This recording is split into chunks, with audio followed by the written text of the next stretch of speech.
Już nas słychać. Hello guys, this is Zero. Hello. I am here with Mr. dAbAdEEem. He is... Good evening, good morning. Yeah, he is... Oh, he joined the camera, so I will ask him right now. How do you guys doing? I hope that you are hyped for the finals. How are you doing, Mr. dAbAdEEem? I'm very well. How about yourself? I'm very well as well. I had a good day, 16,000 feet walks. 16,000 steps. Steps, yes. Nice. Yeah, like this is my everyday with my daughter. That's fantastic. I did 2,000, which is my personal best last 2 weeks. But you are after the surgery, so that's a bit different. I know that if you wouldn't have the surgery, you would have still a better accomplishment. Yeah. But I also like just to give you guys the perspective. I also was like weighing in myself. It's 111 kilograms, 0.6. So that's a lot. That's too much. Lot of burned calories though. Well done. Okay, so let me add Mr. dAbAdEEem, and we can start. We will start with the third place match, which is going to be Julian versus Dexter. So how do you see this match going, Mr. dAbAdEEem? Well, we already seen best of 3 with Julia and Dexter, didn't we? And Julia was just a better player at this set. I think that was the first group round of 16. And yeah, Julia showed some better plays than Dexter. But since then, Dexter seemed to be, seems to be improving a lot. So I'm not so sure about Julia this time. Before I've seen what Dexter can do, I would say yeah, Julia is the favorite, but not anymore. Not with 100% sure. But Dexter didn't show us any PvZ recently. It was PvT and PvP. So. We'll see. I think Dexter is definitely in range of Julia, and Julia definitely is the more confident player in this match. Yeah, I would say the same. I would also bet on Julian, but I can be biased as well because I know him personally. I talked with him on many LANs, and we've been in Chicago LAN together, which he won. And he showed excellent performance. He won with Semich, like basically 7-0, 3-0 in the winner bracket finals and 4-0 in the finals. So that was a great performance. So Julian is definitely in a great shape. But also when I was casting with Bonnie PvP between Dexter and Semi, Bonnie said that Dexter is very solid player. Like you can count on him that he will deliver the certain point of skill. So that's interesting for me, and I met him many times on ladder, and he really plays very well PvZ. So that's going to be a very interesting match, and PvZ is also a cool matchup, right? Absolutely, today's matches are, I think, the best matchups in StarCraft in general. So ZBT and ZVP. So yeah, you need to have a Zerg to have the best matchups. Of course, I agree. Those are the only ones I watch. Yeah. Yeah. Okay, so let's get to the first game between Dexter and Julian. It's going to be on Vermeer. Right. All right. So as you might know, this is the ProLeague speed guaranteed match. So the winner of this will be having a place in the next season of BSL ProLeague, season 20. Which is obviously amazing. So let's start. That's what do we have? Yeah. Cross positions. We have Mr. Julian over here. Yeah, and on the bottom left corner we've got Dexter in red colors. Yeah, very interesting gateway first opening. Julian told me in the LAN party in Seattle that if you feel yourself as a better player, just start with overpull. So I guess that's what he's doing. Yeah, I think this is the most safe opening now because the cannon rush is so meta these days. The 12 hatch is super risky. So people just don't choose to play that risky, because the economical advantage you can always gather later with the third hatchery, third base, and you can just have one round of drones and you're fine. So 2 drones going out just in case there is a probe, and also the scouting one. And Dexter, relatively quick scout. I guess he wants to be aggressive with his zealot.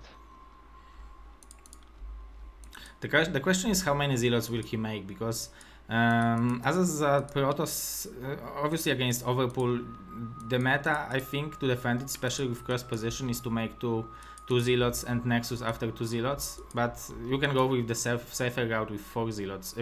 But that's it depends when you plan to put your forge in place, because you need to have something to defend. If you fail with your zealot harassment, then you need to constantly produce zealots until you've got the cannon ready. Yeah, that's true. If you don't want to push with them, then you are forced to do it. But we can see that he's adding the third. Oh no, he cancelled the zealot. Maybe he was going to go for forge now, I think. Oh, it's even gas before forge. That's a bit risky.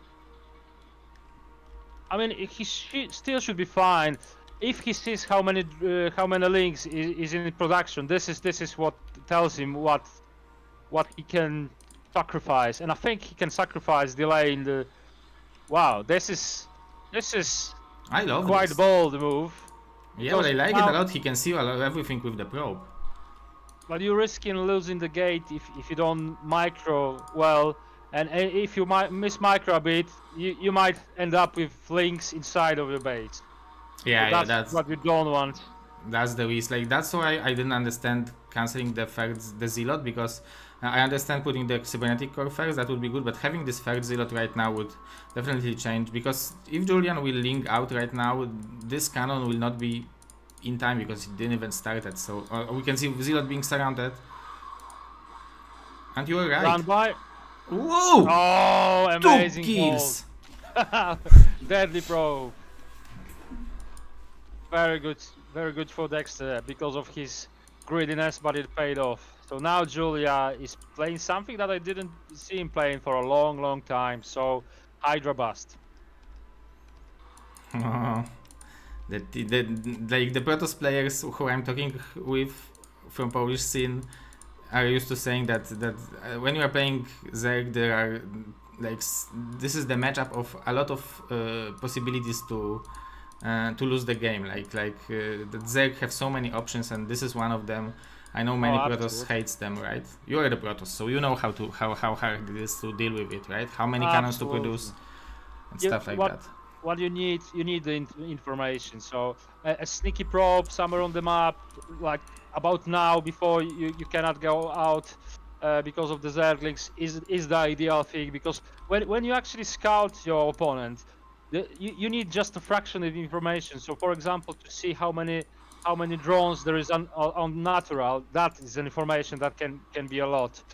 Because this might be a Hydra bust, but it's definitely more drones than normally. Yeah, and the third hatchery is in the top left natural, so that's different as well, right? Yeah. So go back to your thought. Yes, there's a lot of ways that Zerg can try to open and try to be aggressive, and I think this is why Protoss developed or Bisu actually developed the Courser strategy, to get the intel relatively quickly and to keep the intel at all times after that. Oh, and this Courser will have I really like the path of flying the Courser, but I don't know if those cannons will be on time. Like, if they will be on time, that Dexter is in great move. If he will be able to escape with this +1 speed before producing all those zealots and relatively good probe number. Well, the +1 is not at risk, which is unusual for ZVP because of the build order. But you don't want to lose your cybernetic core either.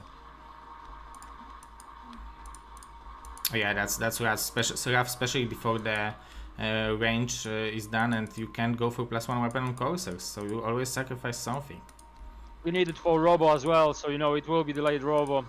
It depends when Dexter decides to rebuild it, because sometimes he might think, okay, I need to get Robo, but he forgot that I don't have a cyber anymore, so it will be a minute or so.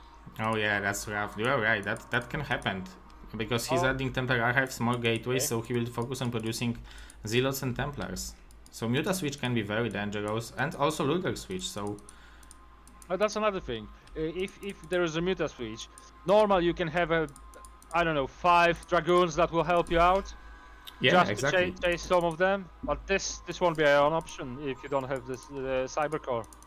Like if there is 5 Mutas flying in, you can produce 1 round of goons on 5 gateways or 4 gateways even, start range, and eventually you will be able to deal with them, or at least protect the High Templars at least a little bit from dying. So yeah, not having cybernetic core might be very, very painful for Dexter, but he's probing well. Yeah, and also I think he decided that he might expect the Muta switch, so he keep producing the courses. So I think it's another bad choice for him. Well, he did one more. Let's see if he'll make any more.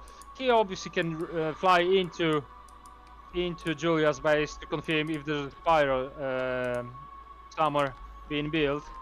But in the meantime, there is the end. I think he can go. Oh, he's not attacking because there are Hydras buying time. But there is a go time over here. I think there is enough Hydras now. Yeah, with second Sunken, I think it's good defense. But those Zealots are trading well against those Hydras now. Dexter is not rebuilding the Forge. The cybernetic core, that's and painful. we have seen that the Lurker upgrade is being built, so well, there will be a timing for a contain, I guess. Oh, there is only 1 Corsair left, so I guess Julia picked the Corsair, so that's one good thing. He might be on the third base. I think there was an attack with Corsairs as well. Dexter might have missed micro. Oh, this is this enough? No, it's not enough. Not enough. Oh, one sneak in, the second sneaked in. Oh, but he might kill a lot of drones, but those Zealots, those drones are blocking perfectly. Oh, this is good, Brock. Good micro from Julia. Well defended. Like looking at it from the he has a cybernetic cover here, but looking at it from this perspective that you don't want that many Zealots, like maybe delaying the like, because he definitely delayed Julian a little bit with these moves, and now he has 7 gateways, good upgrades, and gathering energy on Templars. But I think this is the moment when you want to start produce goons, right? Because you want to snipe those buildings. I think all them gateways are currently making Dragoons. Plus there will be a Robo. Yeah, I'm not wrong on that. Plus the Robo in progress. 2 courses just in case. Sorry, 2 cannons just in case I think this might be already not necessary against Mutas, but also Lurker drops. He knows Julia very well, right? Oh, that's true, yeah. Like, let's see if he's researching it even, because this is his style. That's how he plays, and he can play it so well.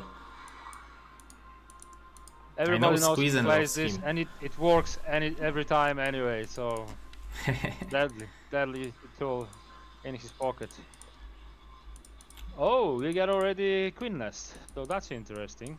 And the 4th base online are a lot of drones. It's 50 against 50 workers. That's very, very good for Julia. Oh yeah, that's like out of 80 supply, 50 are workers. This is insanely good. But will he have enough to defend those buildings? Like, there will be a window, but there are lurkers. I wonder if there will be some spores as well that also hold up the Protoss if he micro the observer. But I think Dexter is thinking more about the 3rd base rather than try to attack. He knows that Julia defends himself very well, and he's like a defensive type of a Zerg.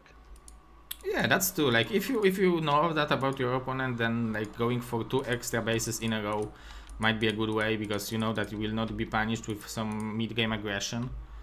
I'm pretty sure he studied the games he played against Julia, then he probably studied the games that Julia played against some other Protosses, So I'm pretty sure that Dexter prepared very well for this best of 5. And this is a strong timing attack, like around 11-12 minutes. But Julia has 4 Sunkens in each base. There are some lurkers, not that many actually. This is only 3 over here. So many drones.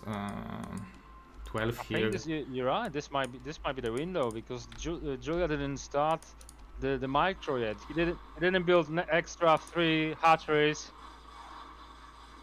Oh, but the observer might get sniped, and the observer will be sniped, so the lurkers will hold it. But +1 melee weapon is already cancelled. Yeah, that's pretty big. The hatchery might fall. Oh yeah, it should fall if Dexter will do it correctly. I agree. And this is a huge win, killing those building this hatchery. Oh, sacrificing the snow storm. This is now, that was full energy. Oh. High Templar. You need them for later, Dexter. Oh, no storm. He just realized. That's what he wanted to do. He wanted to storm the sunken, or at least around it. That's even more impressive. That much of a pressure without the storm. Yeah, but you just need to show them, right? You don't need to cast the storm. That's scary unit, yeah.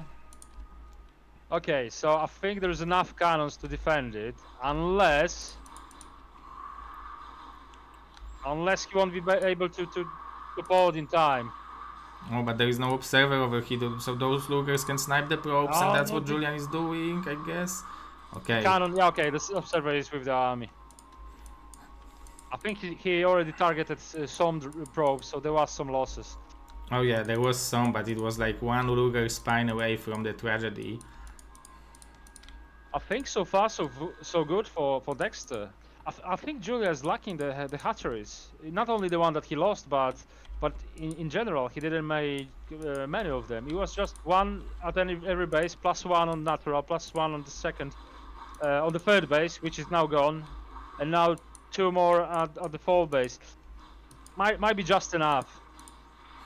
He has 6, so on 4 bases you probably want to have maybe 8 or 9, so definitely, but especially ops is starting your own ops, especially that he wants to build a lot of links, right? So links are cheap, so you need more larvas. Plus you've got a lot of drones, so I'm expecting Julia to be on a big bang very soon. Yeah, if he will not add the hatcheries. Now he is spending okay, so he's adding 1 now. I wanted to say that he's spending money on Sunkens, but actually he has only 4 here, and I guess added 1 here. So where is he spending the money? Yeah, I guess 6 hatchery is not that low, right? Maybe not at this point. Yeah. Well, it's 18 larvas, right? If you keep them all alive. But there is a swarm now. I think he might be spending that on upgrades on tech, because now we got Greatest Fire, so the Guardians will be an option very soon. Yeah, he even added the mutas already for them, so yeah. And those coursers are still alive, but maybe he will snipe them on some point. Well, normally Julia does. I think he will do 3 Guardians and 1 Devourer.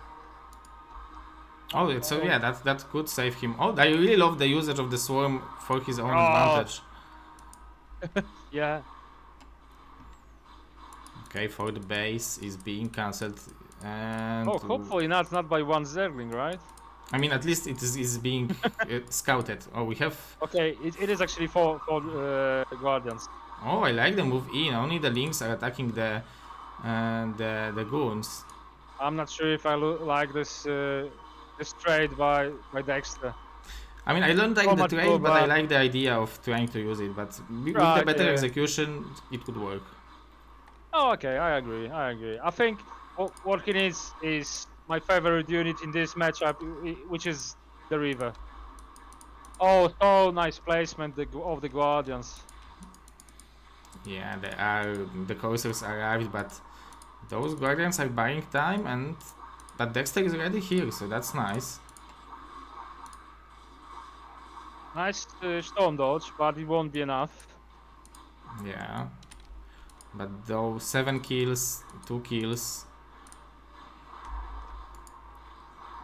I guess I think they traded enough, the Guardians. Yeah, definitely. They bought a lot of time, especially that Dexter is very late with the fourth base. So overall I like that he was aggressive, but I would like to see more expansions behind, because you can see that definitely he has money for it. If he would spend this 2,000 on building 2 additional bases and cannons, he would be in good position, definitely. Yeah, especially against Julia, which Julia is very defensive player, right? He's making another base, but if Dexter will find out on that, he will be just cancelled or destroyed. And here you have it. The reverse. I think a bit late because of the how defensive the style Julia is playing. Because if you start with early river, then you can break actually them contains. Now we got ultralisks on the map. Well, lucky for well, not lucky. Dexter managed to destroy the Evo Chamber with the melee weapon, so that would be delayed. But it's still, I think he rebuilt it, yeah, and keep upgrading, so not that much of a big deal, I guess. And we have an equal supply now, so that's going to be definitely interesting game. It's already is actually, and the exact number of probes and drones, exactly the same. Well, now one drone less because there was a building somewhere, but very fair and square. However, I still think Dexter is in a good position. But he has an upgrade advantage, and Julian is also, yeah. But as you said, the extra bases would just set him up for the late game. It's already like a semi-late game, a mid-late game, I would say. But securing the entire bottom side of the map would give him a huge benefit in the late game. Oh yeah. And I do like the idea of Dark Templars at this point, with the upgrades especially, and the Colossus. Okay, but he needs to. I think this is the perfect army composition against pure ultras, but if the links will arrive, it might be problematic, because ghouls are trading so well against ultras. Oh, so many storms available. This is great trade for Dexter, but still so much expensive stuff coming from Julian. Good storms, but it's just dragoons. So as you said, Zerglings will be very deadly here. I would like to see some Archons eventually, because Archons are the ones that gives you the proper defense from Archons if you don't have Reavers with you. Oh yeah, definitely, and those can tank a lot, and we can see that we have 5 of them already. That's it. He recognizes what's the unit that he needs for this composition. But this base was cancelled by Julian, so good job by him. But this is so, you know, it didn't take much. It was just a handful of army from Julia, and this delay is huge, to be honest, in my opinion, because both bases that Dexter tried to attack, it was unsuccessful. Yeah, and now he's behind on the supply. So, in fairness, he cannot attack. He just cannot afford losing his army, because he needs to secure some of the map. But I think he will try to trade the army in some battles for this X or the other. I don't think he should be doing that. Oh, I mean, maybe he feels pressured to attack because he knows that Julian now is on 6 bases and he is basically mining only on 2. This attack might be successful, but yeah, so he might trade against at least the hatchery of this base. Right, I think he felt that this hatchery is very low on health, and maybe that's why he decided that this is good timing to do it. But he will lose entire army as a price of that. So yeah. Was it really worth it? I don't really think so. Like, if he would take this base at the same time, it would be possible. But Julian's so quick with denying it, such a good awareness of what he should do. Just not allow Protoss to take additional base, and he will be good. That's exactly that. That's the experience of Julia. He knows when and with what type of army attack. Just one lurker, right? This is all that needs to cancel it, and then just a group of Zerglings. There's even overload in place just to make sure that the DT is not clearing it. Yeah, and so much army is coming to clear Even those things. Even forced the storm that even killed the observer. Yeah, that's it. Well, we have some kind of a drop, or maybe we had some kind of a drop. So I like starting mixing it in. That's why I guess he has robotic support bay, but we didn't see a river yet. No, okay, now just starting it. Three in the, I think when you start doing rivers, you need two extra, one as a minimum extra robot, because you need observers anyway. You will lose some observers in the fights, and you want your rivers to be. Oh, this is not the position for the Nexus, is it? Yeah, you might be right. It maybe should be higher. Thank you, Mr. Jiraiya, for the ride. Welcome, guys. Hello, guys. Welcome, Mr. Jiraiya, Super Gosu caster and 2 versus 2 player. 3-1-3, such a good upgrades from Dexter, but 3-2. Oh, this is very close to be maxed upgrades for Julia as well. Oh yeah, that's so true. No longer an advantage for Dexter. The supply advantage is long gone. The basis advantage was never there, and now the deadly Zerglings with huge upgrades. I think this base will be dead before the support will come to rescue it. We can see that Dexter is even planning to counterattack. He don't want to save it. He I don't know, maybe he thought that it's not worth it. It's better to kill one of those bases, and Lurkers are not borrowed, so if Julian will not pay attention, maybe he will trade well. That's very good storm. Oh my god. Such a good storm. So that's not bad. That's not bad, but we still have Lurkers. The observer is in danger of dying, and he died. Oh, another observer died. Oh. Not from the storm this time. There's an improvement. Yeah, but those 2 Lurkers will be enough firepower. I don't think that you want to go for the hatchery. Why? I mean, I think it will be fine. It's just 2 Lurkers, so if you kill it fast enough and retreat. Yeah, maybe I guess. Like I was just thinking that he was staying here for a little bit too long. That Julian will kill those precious Archons. Look how quickly the Archons are the only units for Protoss that actually can fully recover, because majority of the hit points is the shield and not the HP. Yeah, exactly. So that's not the end of the story for them yet. So that's very good for Dexter. He needs the good combination. He doesn't need too many zealots anymore, and the fact that he's got the 2 bases up and running now, one without the probe yet mining, but still I think it's relatively good position for him. He's just 1 base behind, or is it 2 bases? 2 bases, because he got one being killed with this Zergling attack. So I think still playable for Dexter. Yeah, definitely. Securing 2 bases, losing 1, securing 1, and killing 1 at the process. So he at some point, let's say that he had +2 bases straight. So that's not bad. But Julian annoying with the Guardians. He's on the top of it again. Oh yeah, power of Julian. Even has Scourges ready. The Vowler is here. Yeah. Good micro. Yeah. I guess this Nexus is out of position as well, right? Maybe it's anti-Guardian, so they can't hit it from the high ground.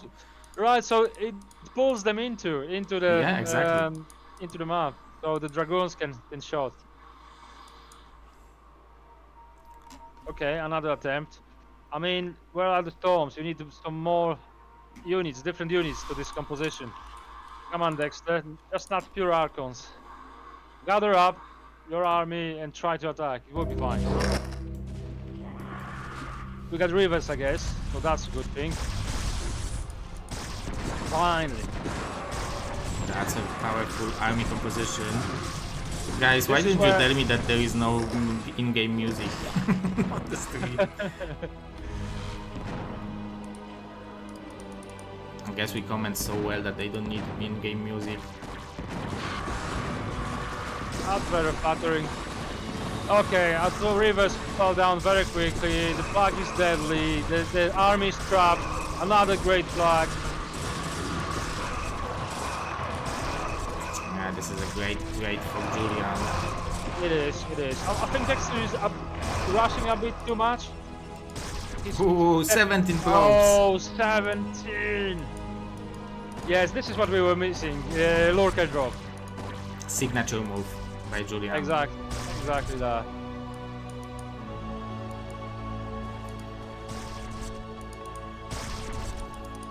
Like in the long run, in theory for Dexter, this game is still playable because Julian didn't take any of the crucial bases. So if you have the map split, you want to take at least one of those bases to have equal map split, at least. But Julian is just now starting it. So if we will come to the position that Dexter will protect this side of the map, he might end up being in pretty decent position in a very late game if we will get to that. I think the same, that the split map is what Dexter can count on. Otherwise, he will be behind at all times, because obviously Julia's got entire north of the map already taken, secured, and not at risk. And Dexter just now starting to be confident on his defenses on his two new bases. He didn't take the third base on the right bottom side of the map, and I think he's not planning to rebuild the other one that he lost. He might be thinking that it's not worth it. I think it's worth it, but obviously he needs to secure it well as well.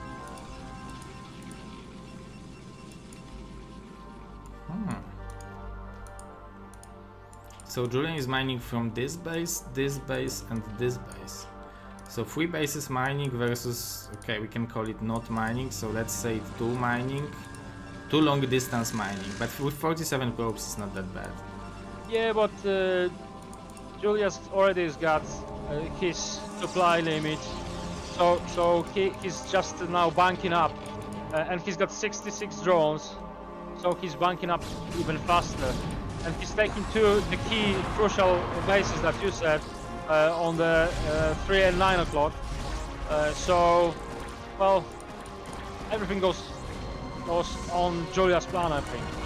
Yeah, of course it looks this way, especially that he has a perfect army composition. He has lurkers, he has the filers, so he can plague these zealots, swarm on top of the lurkers, and Archons can deal too much damage. And look how cost efficiently he's dealing with those cannons. I really like this move out from Dexter. He needs to do something. Well, cannons against 3-3 Zerglings or Hydras are like worthless. They are not worth 150, I tell you that.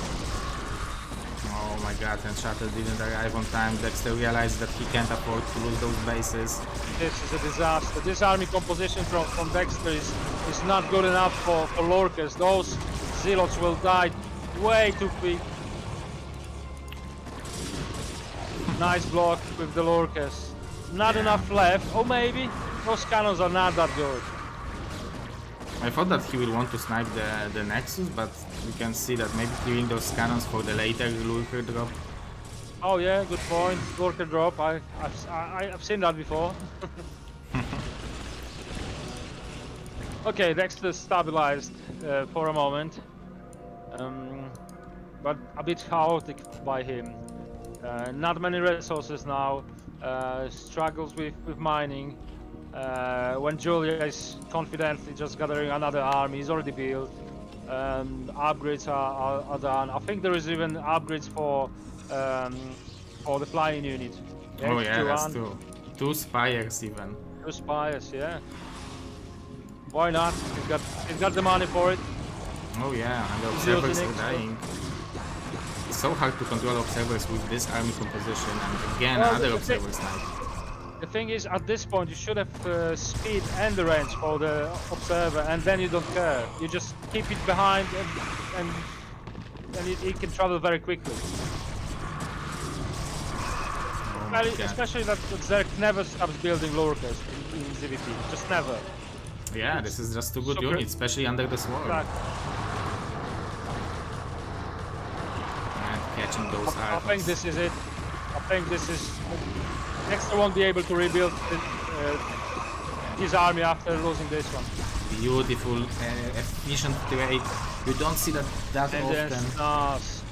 Amazing in Snars. You just blow down them Archons, them big lighty fellows, and they just kill them because they move like they are snails. Well done.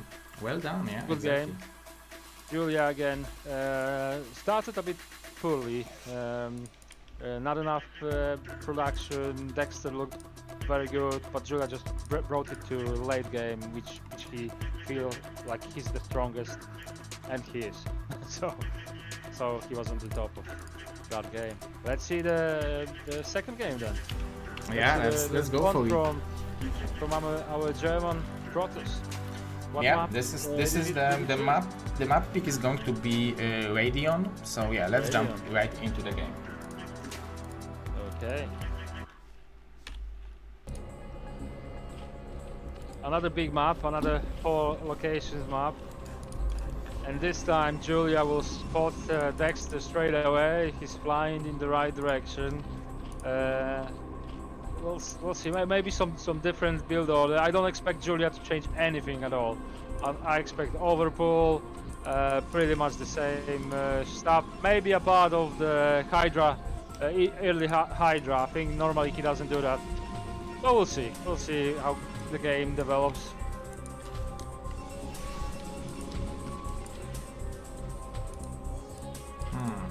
This time.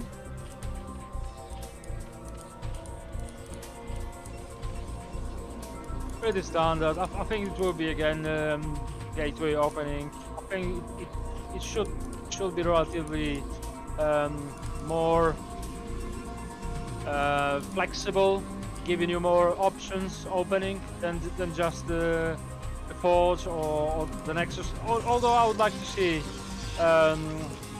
12 Nexus from Dexter, making a risk, making something different, trying to take advantage in early game some other way. I'll go on. It's the same opening. He might be feeling that, okay, I messed up the game, late game, but I was quite good in the mid game, and I might have my window again this game. I just need to execute it better. Yeah, like that was what I was thinking about. That if you lost on 4 players map, you pick a 4 players map again. You must feel pretty satisfied with how the game lasted till certain point, and then I guess he realized that he made a mistake and he just doesn't plan to make it on Radion, because like giving Julian 4-player map is very often ending up like oh, he was out of position, wasn't it? It was out of position. He cancelled. That's expensive. Oh, okay. So that's like what? A minerals for a drone or drone and a half that is gone. I believe it costs 25%, right? Yeah. So yeah, it's like what is it? 75. Yeah, drone and a half. Okay. It is expensive, but it would be more expensive if you would just let it be, and then all the mining time will be delayed. And also the embarrassment. You know, you cannot. Yeah, exactly. That's the biggest factor, right? Yeah. Yeah, the embarrassment of doing that is good. But we can see this game 3 zealots from Dexter, so that's what he's changing. Another 2 in the queue. So aggressive start. Oh, trapped one Zergling. That's good for him. But those 2 might get in. Although with the probe, maybe he will be able to block it, but he will not be able to put the Nexus. So those links are already making some damage. Then the Nexus is delayed for a bit. Okay, so he will have better multitasking. Let's see.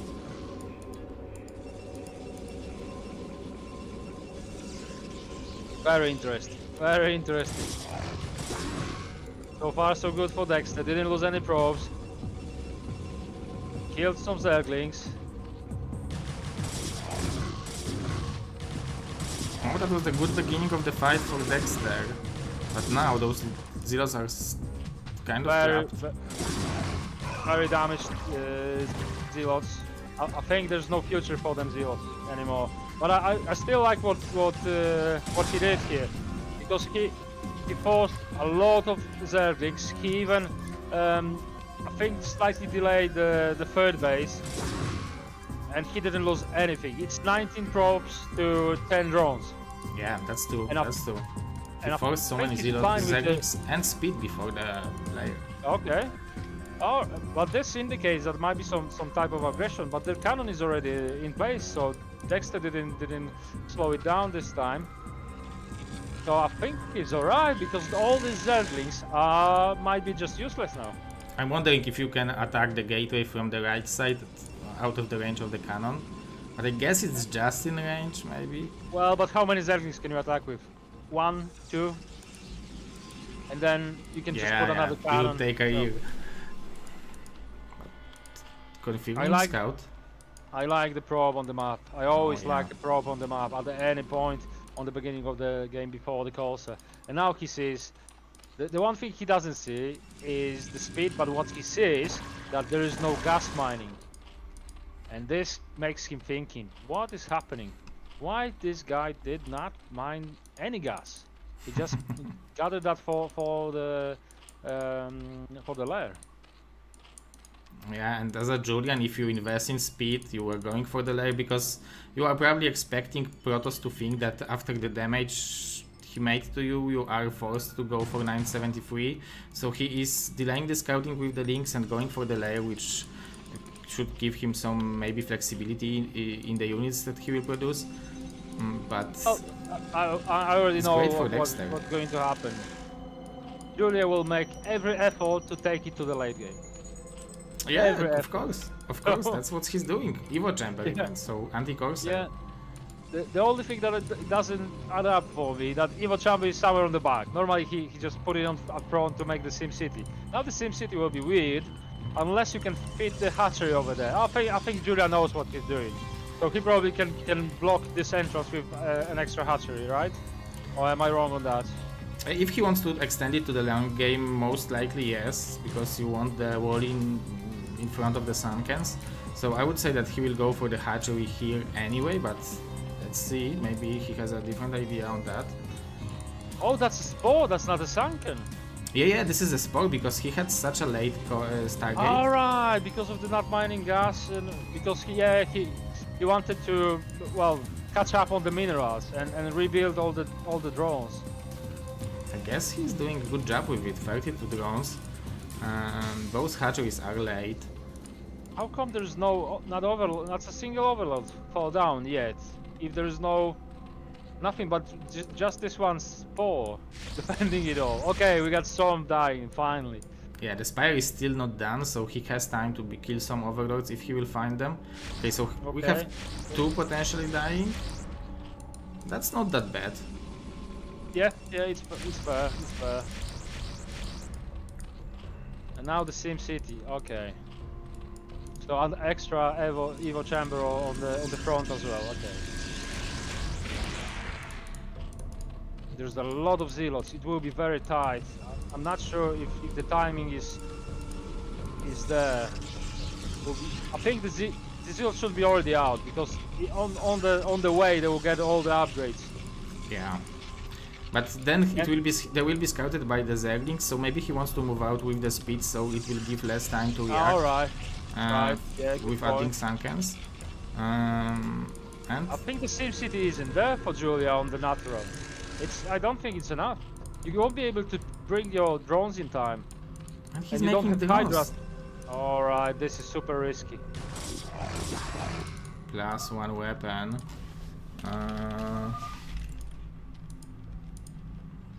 Let's see, this will be crucial. Oh, and he's going for the cross position base. There is 3. Can you put? Yeah. This is a tight wall, but it's easy to kill. So much better walling. Okay, I like this. He turned around. But there is a gap over here, right? I think Julia might be dead. Like if Dexter will not mess it up. Look at that, he put two Hydra dens just to bring the Sim City on. But so many zealots in. How many Zerglings you need to kill that many zealots with +1? or probably 30 or something like that, but he's fighting on top of the Sunkens. This is a big mistake from Dexter. We don't want to take damage from Sunkens. Zeros are strong enough to deal with the Zerglings, so that's good for Julian. You're absolutely right. He should have much more than survived in the base. And now they're all low health. That could have been just so much better. Yeah, he had potential. Now he has drones. I mean, he applied a lot of pressure, but again, like, he's attacking. I think what he should add in this game is just expand while he's attacking, because this was a great pressure. If he would secure the third base at the same time, it would be great for him. I still think it's very good position for Dexter. I know we said that before in the previous game, but I really mean it this time, because it's not vulnerable from any attacks. Julia spent bazillion minerals on building Sunkens, Hydra dens. He lost a lot of drones as well in the process. So I'm not sure if Julia got a plan for this now, because the only thing he can do is to build another base, which is the one on the top right corner. Yeah, this is the base he secured with this builder there. Unless he can do something with the Muta. But there's so many courses. +1 as well, okay. I don't have much hope for the Mutas though, now. Yeah, like, you would have to, like, he's going for the Carpace, so yeah, but maybe those 5, like, if the Corsair will be not in position, you can 2-shot High Templar, maybe snipe couple probes for some cannons. So they give you at least some map awareness. That is quite good. Dancing a little bit in front of the probes. I think that was good enough. Yeah, definitely, that was a good damage. Putting some from mining. With the lurker drop, some of them will be damaged. Yeah, upcoming lurker drop at some point. Yeah, exactly. Well, Julia is starting his 4th base, which is a good thing for him. And he is bringing this to the late game, which we've seen the last game, so I think he's alright.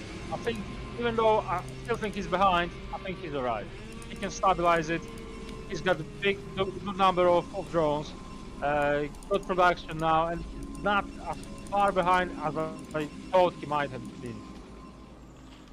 Yeah, he recovered very well, going for the hive, so as long as he will not die to some mid-game attack, he should be good. Now he's even adding the extra hatchery earlier, so playing a much cleaner game after the attack from Dexter. But Dexter is playing very defensively.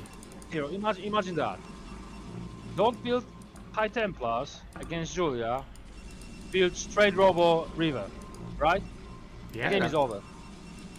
Yeah, that can be powerful. A River and Goons, they can be great. You can snipe the wall in and then snipe the Sunkens and Lurkers with the River.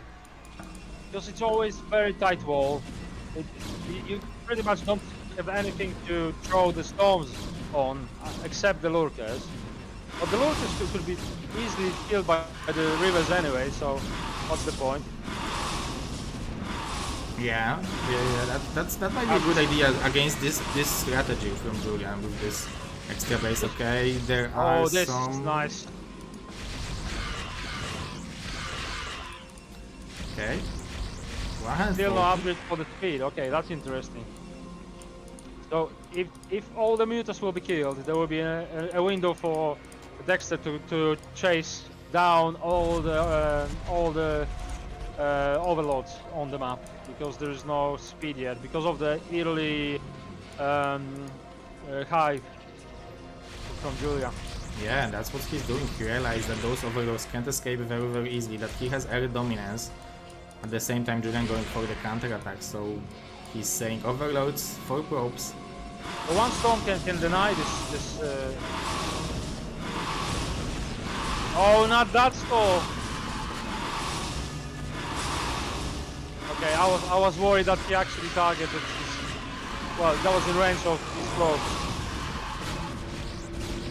No more Mutalisks.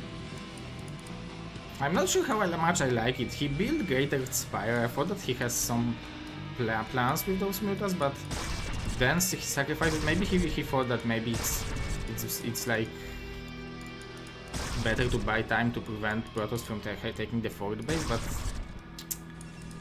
I don't know. I think it's still looking good for Dexter, but the thing is that he needs to utilize the Zealots somehow, and it's going to be hard in this game scenario. Oh, absolutely. That's why I don't think he necessarily had to rebuild the Zealot.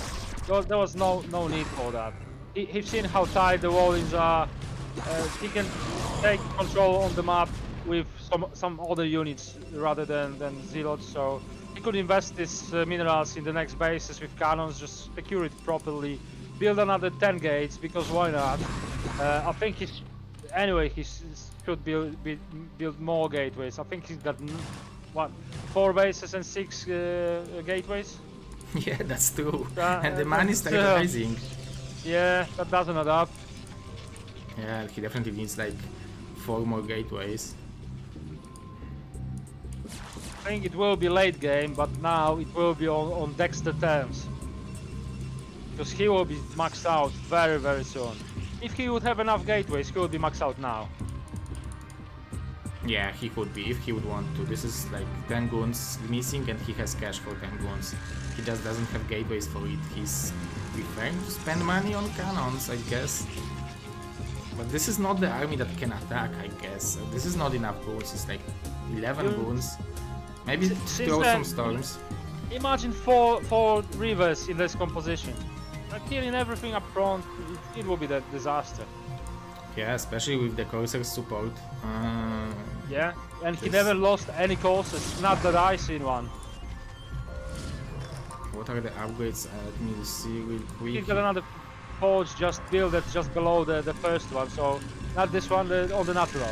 Weird position. Oh, okay, okay. So he has 2-1 and Julian is on. It's like a labyrinth now to getting out from the base, yeah, on the Protoss side. Even though he lost all the Mutalisks, even though there are all the courses alive, he's still opting for the Guardians, and he still will be successful. Well, let me print screen that as a proof that Julian just does it every time. Doesn't matter. Oh, but we need a couple more. Okay, yeah. So Dexter is definitely taking entire left-hand side of the map, but I think he's got enough to prevent Julia of taking them 2 bases that he's currently taking. I don't think he should allow him taking it. Yeah, I agree. He should do everything to prevent Zerg from taking the 5th base, and we can see Julian very, very smartly taking 2 at the same time, so he can live with losing 1 if he will secure the 2nd one. So Dexter needs to be quick to be able to kill both of them, because once he will allow Julian to make those sunkens, we know that he will do it, because he understands the positional defense. He will definitely set up a lurker mining field. There will be absolutely a lot of orange clouds. So yeah, and I think Dexter would need to understand that. Okay, I can leave the Zerg on 4 bases. I'll just make sure that he's not opening anymore because I got more army, right? And that's all he needs to do. Yeah, that's his game plan. Those units can't do anything over here. There are enough lurkers. This is not the late game army composition. This is easily playable. So if he would be able to deny 1 base with this army, I think this will be a huge success. But he's still on 6, now 7 gateways. Excuse me, now he has 8 gateways because he has 1 in here. But it's still only 8 gateways. It's still, he's got 1, 2, 3, 4, 5 nexuses. And 4K. And 4K, and because of that he's got 4K. Well, he's maxed out, but he won't be able to max out very quickly after he loses his initial army. I don't think this should be cannons, this should be gateways. Yeah, come on, mate. I mean, those cannons will be still late, but they would at least protect against this drop. Where are the courses? Oh, they're flying back, Yeah. I love that Julia doesn't care. I lost all the air army. There are a lot of coasters. I'm still going to do guardians. I'm still going to do drops. I don't care. Like, he's buying time to saturate those bases to make Sunkens over here. I guess he is fine with just splitting them up with the Protoss. That's his game plan. Like, there will be two middle bases, 6 and 12 o'clock. I don't think Julia will be able to take any of them. If he will, well, chapeau, it will be super difficult. I'll go on. We just seen him taking 2 bases, which he shouldn't be able to. So he knows what he's doing. He knows how to play the Protoss to make sure that he's not preventing you from what you want to do. Yeah, and the upgrades for Julian are going to be free soon. So that's actually excellent for him. We have 3 to only for Dexter. Okay, and this is going to be great for Julian again. Look at the Observer. I think he learned his lesson from the last game.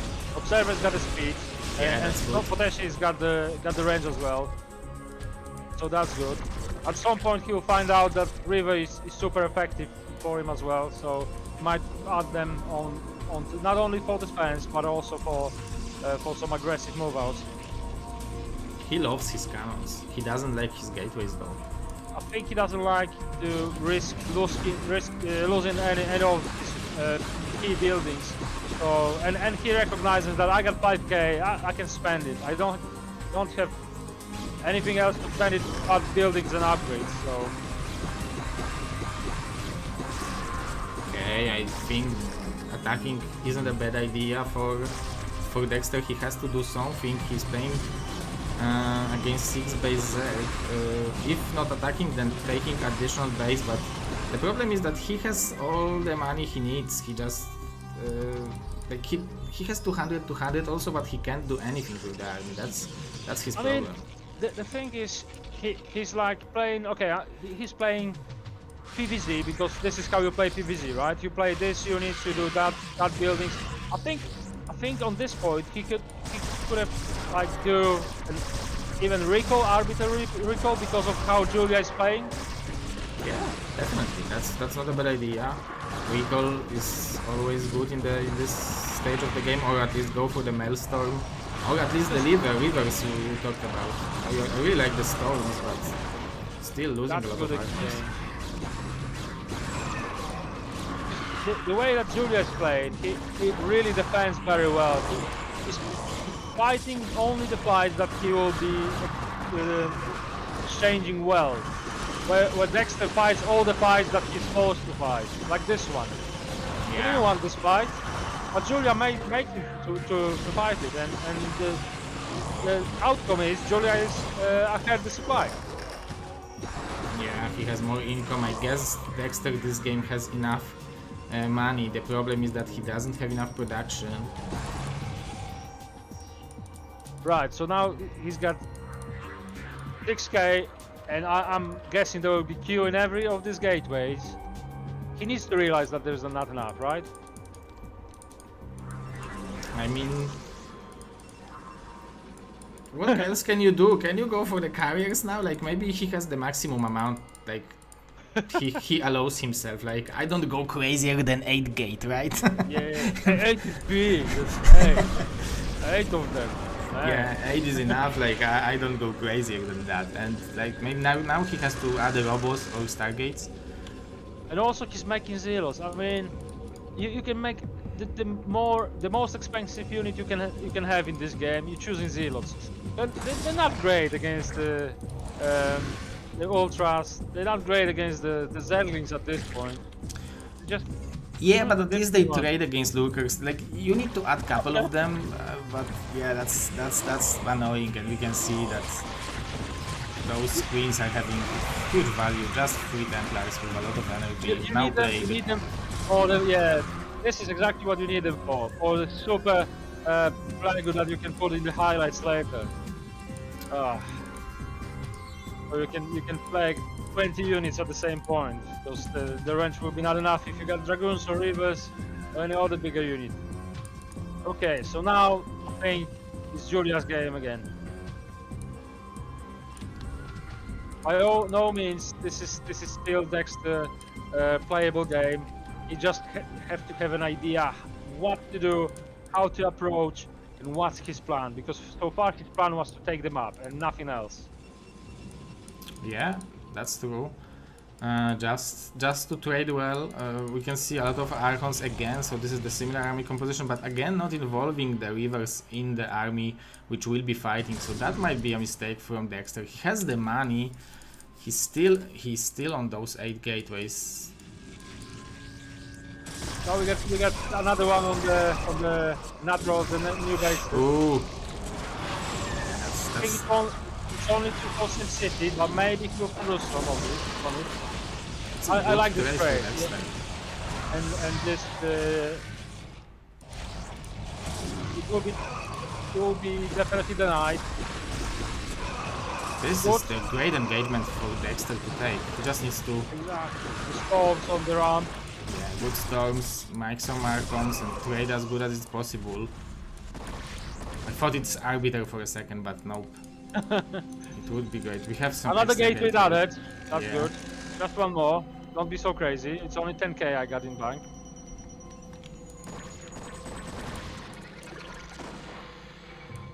Right.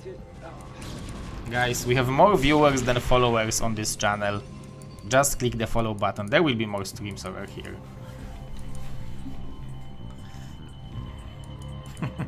Right. So this base will fall over because it's the 3-3 cracklings against pure cannons, and these guardians will be deadly because courses somewhere in the meantime. I think some of them died. Yeah. So I think Dexter is losing it. Oh no! Even 2 rivers. He wanted to move out with the rivers. He just didn't want to wait, so put them in the shuttle. Oh, Okay. not fast enough. Last 4 car pace against Oh wow, yeah. Those mutas will shred those coursers. Absolutely. And those guardians are shredding those pros. Oh, this is so hard for Dexter. He's losing this base. He is denying those 2 bases, that's good, I guess. But on the other hand, his army is so splitted, like spread all over the map. Well, but none of these armies is any threatening. It's like it's just a handful of Archons with some Zero. This base was simply killed. The other one simply killed. So the only base that is currently mining. Oh no, there will be 2 bases mining. This one very healthy. This not so much. Yeah, there is still some mining, but not for long. And those guardians, you don't see them going in so deeply too often. The Archons are trying to move out, but they have no observer. This army is fighting here without observer as well. And Star again. Oh my god, the marathon! Oh. I think the only thing works for Dexter is now the 12k bind. Yeah, but what can he do with it? Like, He can add another gateway, I would say. Maybe he doesn't need. No, he will just make zealots. Zealots are fine. Good storm though. if he would have like 6k gas, maybe going for some carriers or I don't know, coursers and lurker shuttle Archon drops all over the map would work, but so many queens. Oh my god. Yeah, and he has energy. Carriers are not great because you cannot just stop production and then be at risk of not having army, but in this case it doesn't really matter because he doesn't have any production anyway. So putting 4 more Stargates and making 5 gate carriers at the same time, I think that would be a good idea. Although against Ensna and Swarm, carriers are not really great units. What's this? Yeah, that I've was played. Have you ever played turret defense? That looked like a turret defense with cannons. Exactly, this is how it looked.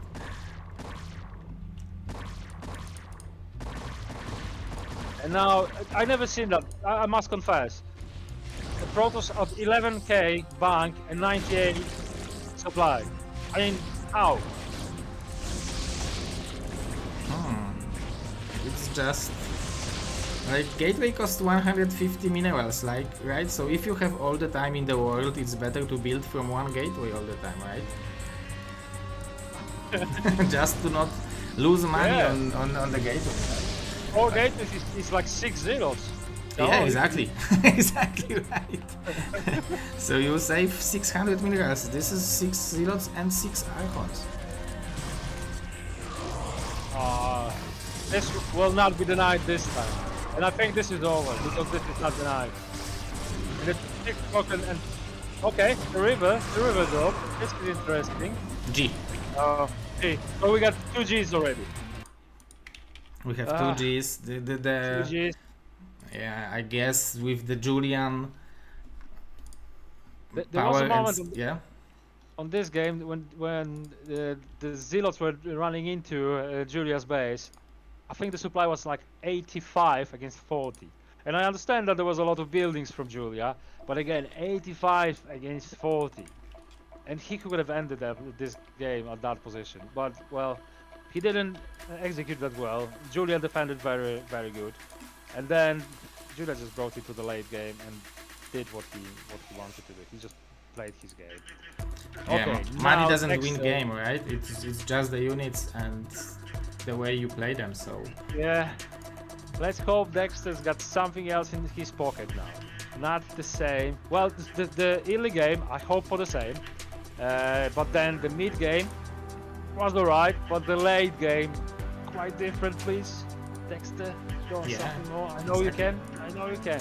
Now this time he picked a different map, so I think he understood that okay, on 4 players map is going to be hard. Let's trade out on 2 players map. So let's go and check it out how he will do it. Will Julian make it to the Pro League next season, or Dexter will come back? Oh, the last chance for Dexter. Okay, so Neo Dark Origin, right? Yep. I'll tell you what, I would never choose this map against Zerg. Being Protoss, I simply don't see how I can have an advantage on this map. Yeah, this is another map. I know what Zerg is doing in early stage. 1973. Well, yeah. Yeah, but this is the map where map split comes pretty naturally, right? 2 players map is like, I thought that he will pick 3 players map, but what we got? Apocalypse and Dominator, right? They are the 2 3 players. Those are 2. So even if Julian banned 1, I still think they're not favorable for PvZ. Neither of them. Apocalypse by the stats, I mean, purely by stats. Okay. I'm not that big of a fan for the Apocalypse from the Zerg perspective, but against Protoss. But maybe it's just my opinion. I think it's difficult to secure as a Protoss to secure the third base. Similar to this one, maybe not that similar, but because this one's got 2 big entrances, one from the high ground. Go on, it depends how the game develops, but by stats it's not favorable. This is something new from Dexter. I actually like it. I like it if he's going to put a forge and then to cannon. I like it only this. Yeah, okay. Okay, so I guess by seeing the scouting timing of the probe, Julian should know what it is. So the question is, will he go for... Okay, so he's going for more links. So maybe he wants to go for 6 to force 2 cannons minimum. Well, not doing the drone, right? So he will confirm what it is, and then he will make the decision. How many drones, how many links I'm making. Okay, and he's making more links. Oh, this is so tight. I think... Okay, so he's chasing the probe. Like, he would have small window in time to get in with those things. Now he will not have it, so and Dexter... not putting gas in place, right? So he's not aiming for the speed links. Yeah. And he's making drones, so okay. So he doesn't really bother that this is 12 Exos, I guess. And the gateway will be there. He can make gas in the natural now, so that's not problematic for Dexter. Yeah, I don't see why Julia would play this way. Against 12 Dexters, that doesn't really make sense. For once, it doesn't need gas that quickly, and secondly, obviously you can build the gas on the natural.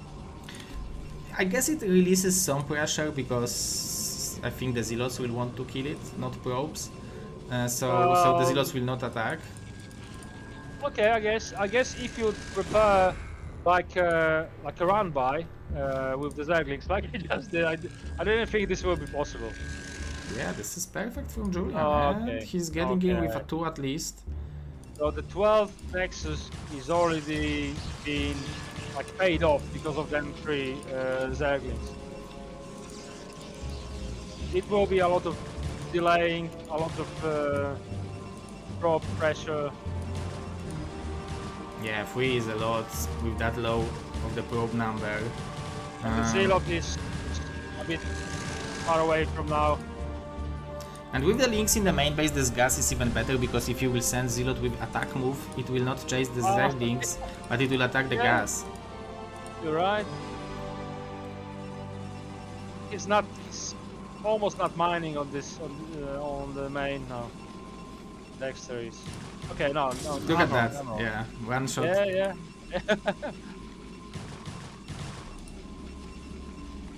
Okay, the Zeal is making a good job chasing them away. Overall, Dexter is doing good job defending those probes. Like, this is a lot of mining time, but at least he's not losing the probes. That's right. I don't think there was a single one falling down. And just when we say it, yeah.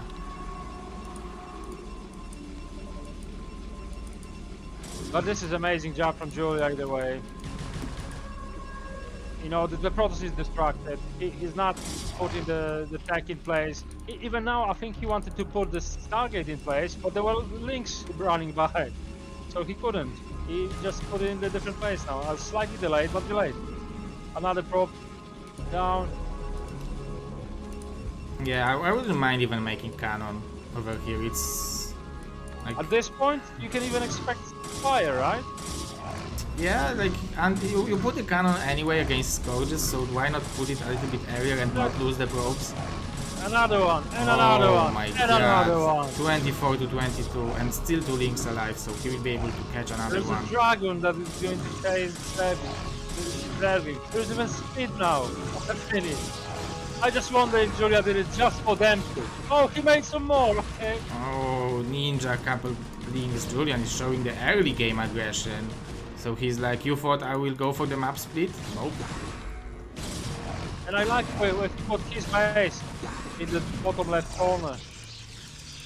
Yeah, and with that amount of mess that Julia created in this game, it's going to be pretty hard for Dexter to assess on what stage the game is. So having this base in the weirder position is going to make it even harder. Right, so far we've seen 2 games, but Dexter started with an advantage. Bigger or smaller, depending which game. And now Julia's got an advantage. Let's see how he executes this. Because normally he's the defensive player. He's the I want to see the late game. I want to play every cast in the game, every spell in the game, on-star, broad links. I will make some guardians. Or maybe when he's got the advantage, maybe he's able to finish the game early. We can see that he's making 5 mutas, so he will want to be annoying with them. I really like it because the Spire timing was so good that he will be able to have mutas to protect, even to defend the Overlord, maybe even catch this Corsair if possible. He will badly want to catch it. But look at this. From Dexter's perspective, it might be two hatch or 2 bases, because there's a 3rd hatch building on the natural, all in, because he didn't confirm the 3rd base, right? Yeah, exactly, that's what I'm saying. After this mess, it's going to be really hard to assess in which position he is, so he might think that this is a 2 hatch or 2 base. Two hatch muta. He will invest a lot of in the cannons, maybe potentially even the 2nd Stargate. Yeah, 2nd cannon making 2 goons, but Julian with 5 mutas only will still find value. Absolutely. 1, 2. He's got 38 drones against 28 drones. And even with this support, he managed to take down the Corsair. Beautiful play from Julian, and at the same time droning up, adding the 6 hatchery even.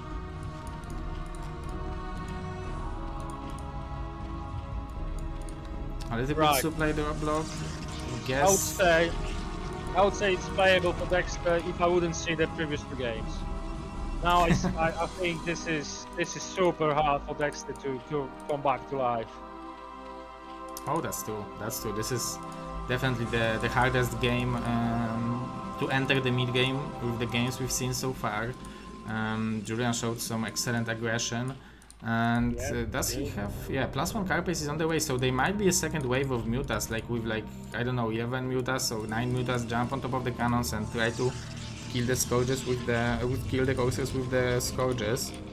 I think he's seen the Cybercore and it was not spinning, right? And that's right. what told him, okay, he's not making the upgrade. Even though he's seen I'm making Mutas, I will punish him. I will punish him with the same Mutas he just spins. I'll just show him that he's making a mistake.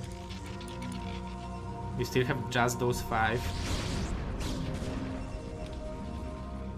I think, yeah, you're right. It's just 5. But I was thinking maybe he wants to make 4 because of the upgrade. If he's making them 5 and keeping them just 5, just showing this is the same 5 I started, and it's just harassment and like a start of the build, and now I'm transiting into Hydra Lurker, which I think in fact he's doing. He's definitely making Dexter spend money on Corsairs. Like he built 6 in total in this game. I guess he lost only 1, but he's behind. He's just adding more gateways, where Julian is having 47 drones and he already has, I guess, speed for the Hydras, even going for the Lurkers. So are you saying that he made more Corsairs than Julia did Mutas, and Julia did much more damage than he did with the Corsairs? Is that what you're saying? yeah, exactly. Like this is having those 5 Mutas really puts Protoss in the mobilizating. Like you need to know what's the danger of those 5 Mutas. They can snipe the Templars, they can snipe the probes, and not having +1 weapon will make it terrible to trade. Even against those Scourges, it will be connection every time. Yeah, we can see that. There was a connection. Yeah. Even with the cannon behind. Okay, and I think he still thinks it's 2 bases against 2 bases. I think he might consider himself in a good spot. And also, he was lucky enough to see the Lurker with his DK. That's why the Robo is already on. I'm wondering if Julian will try to mine out over here. I think he will.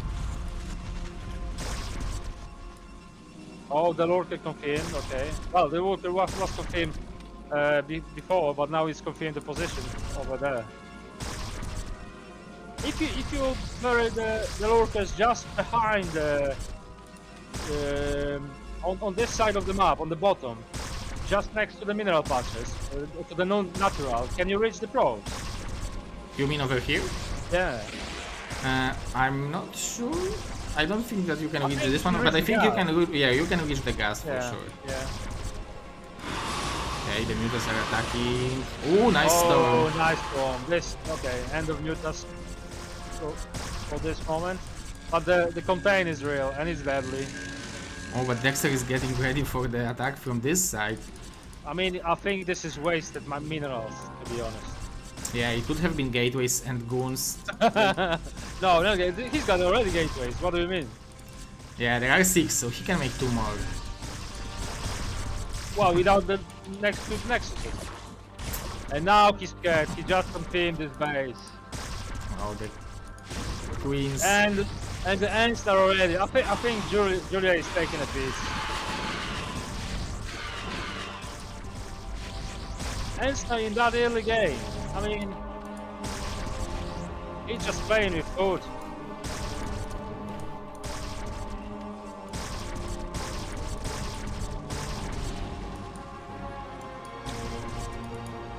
That's a beautiful style from Julian.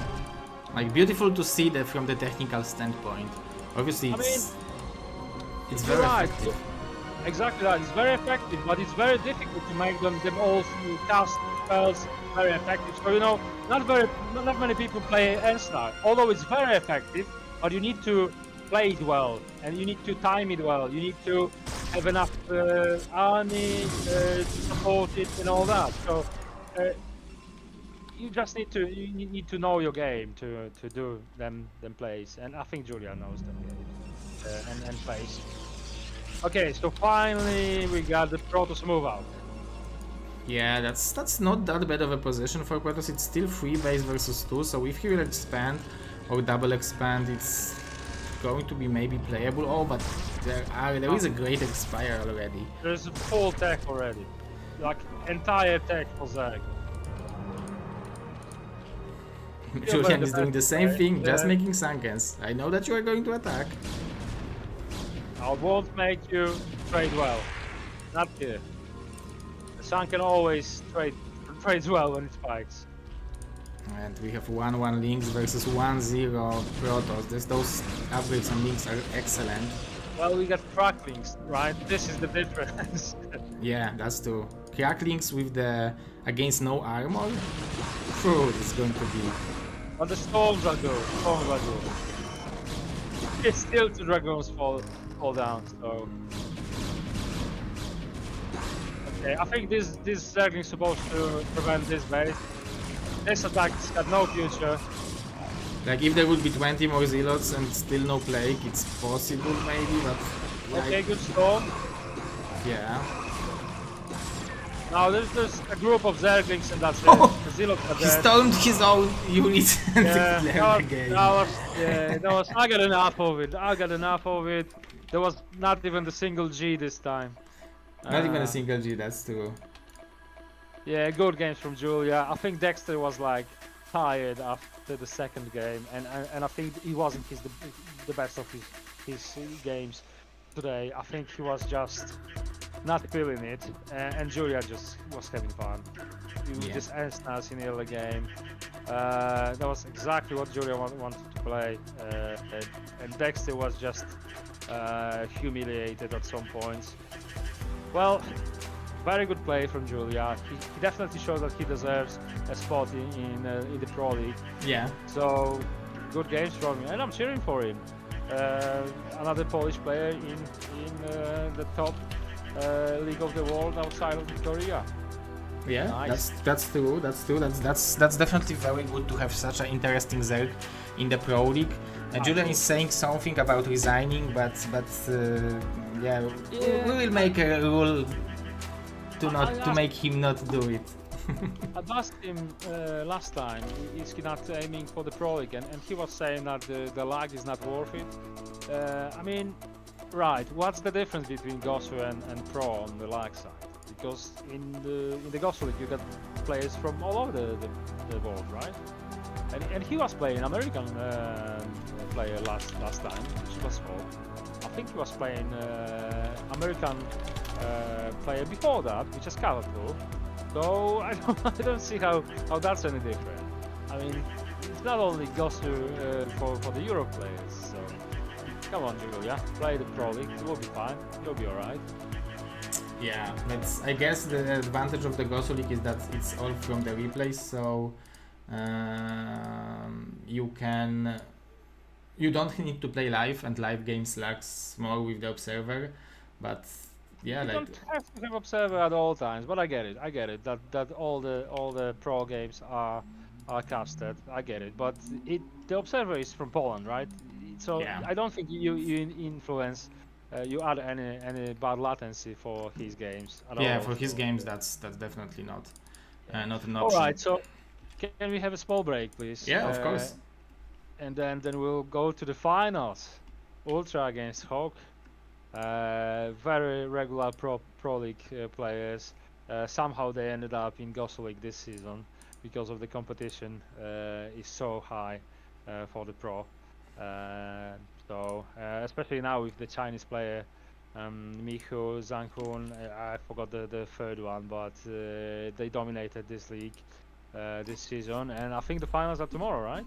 Yeah, the finals are tomorrow. It's Michu versus Anhom. It's actually only two Chinese guys getting to the round of 8, but both of them ended up in the finals. So that's a great show of skill. And they really showed their decent games against Dawid, against Bonnie. So very, very interesting finals we're going to have tomorrow. But yeah, today Hawk and Ultra, both of them have the spot in the Pro League next season, but now they are fighting for the title. So we will be right back, guys. Yeah, and the title and the money, which is $100 for the winner. So that's cool. $50 for the second spot. So this is $50 difference finals. So best of 7 for $50. Yeah, that's good. That's cool. And so we will be right back, guys. Don't go anywhere. And yeah, be right back. See you soon. Okidoki, jesteśmy wyciszeni na Twitchu i jesteśmy wyciszeni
guys, we're back, but now Zero looks different.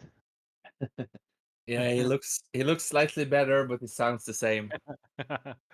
All right, so this time it's me, dAbAdEEm, and Mr. Marinho, and we're going to cast the finals of GosuLeague BSL Season 19, best of 7, Hawk against Ultra.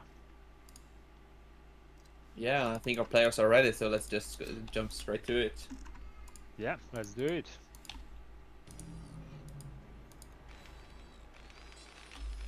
All right, so the first game, I don't think it's Neo Dark Origin. I think this might be Radion or Pantheon. I think this is Radion.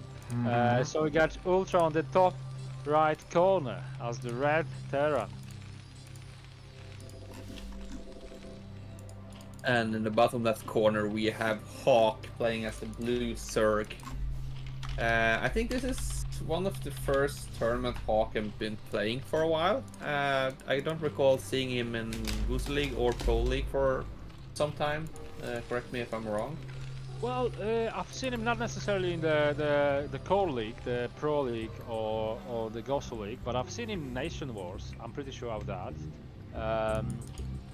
And I've seen him on some other games. Not sure if that was some other type of tournament. But I don't think he's really inactive. He might be for a while, but I think he's definitely now in the right form and he's in shape. And I think his games against Julia, he's alright. he's fine. Yeah, definitely. Yeah. What about Ultra? I think he's streaming regular basis, right? Daily basis. Ultra. Yeah, UltrA has been streaming a lot lately and playing a lot. Like, I think he lost his motivation a couple of months ago, but I think like after Thailand he recovered that motivation and he's been playing a lot more the past 6 months or so. Hold on. Yeah. Thailand was 12 months ago. Well, time works different in Norway. Different time zone. different time zone, so it's...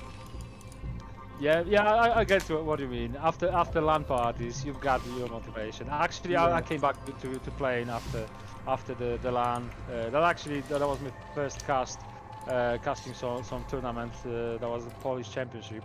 I never casted before, and I found it very enjoyable. And since then, I was doing that for a while now, and I really enjoy it. It's awesome having StarCraft around. Okay, let's go back to... It's much better to commentate than to play because we get to see and point out every mistake they do and what they should have done better. Yeah, exactly that. But we can't do it ourselves. We just have to comment out what they should do. Yeah, especially when you don't have to even click a mouse once or twice, and they making that 400 a minute, right?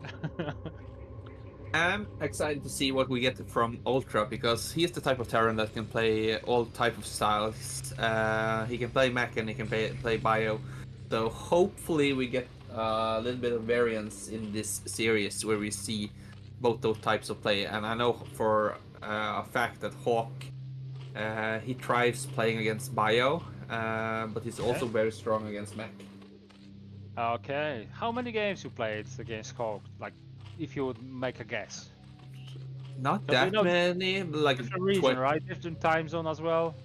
20 maybe that I know of, but maybe more on ladder. I'm not sure if he's a barcode type of player. I don't personally like to play on barcodes or anything, but maybe more, but around 20 or so. And I'm guessing ballpark we are like 50-50 something. Okay. So you know exactly how he likes to play his EVT. So you said he prefers bio from Terra. Is it because this is the mech is kind of new meta now? You know, the vulture, Illy vulture pressure. Is this why he's like more old school player? Is that what you think? I think it's just a type of player. Like you have some players that prefers playing against bio, and then you have some players like prefers playing against mech. I'm not sure if it's that hard to change how you play. If you know it's Mac, you know you have one style to play. But I definitely know Hawk prefers playing against Bio. He gets into those sweet positions where you get the third base and get the fourth base, and then you just put down the swarms. I believe we saw that in the round of 16, was it? He played against some Terran. Just in the group stage. All right. Okay.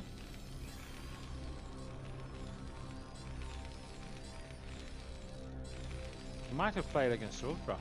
Yeah. I think Zero is right.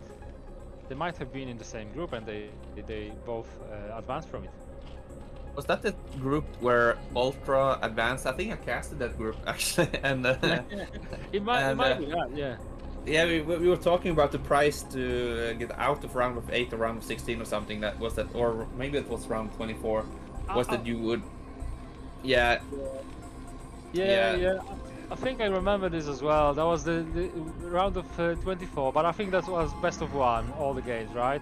Yeah, I remember now, because Hayek was in this group. Hayek, Ultra, Hawk, there was some other very strong players as well.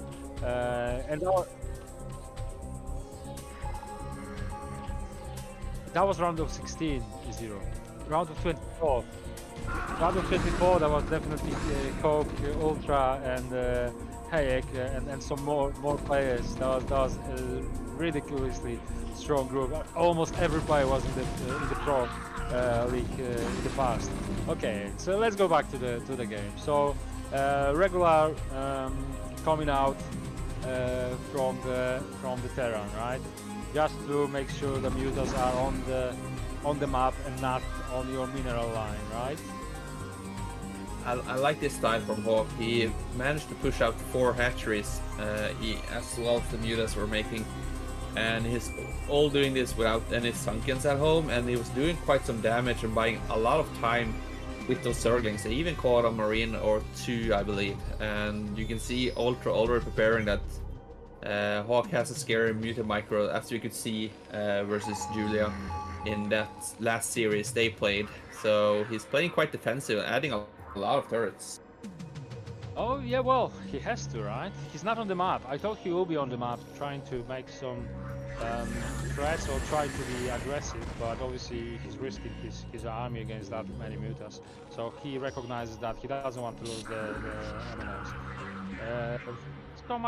So far, so good for both Terran and Zerg, depending how the long game is looking like, because there's no SCVs falling down, not many Marines falling down, but there is a third base for the Zerg, so it is looking alright for both sides.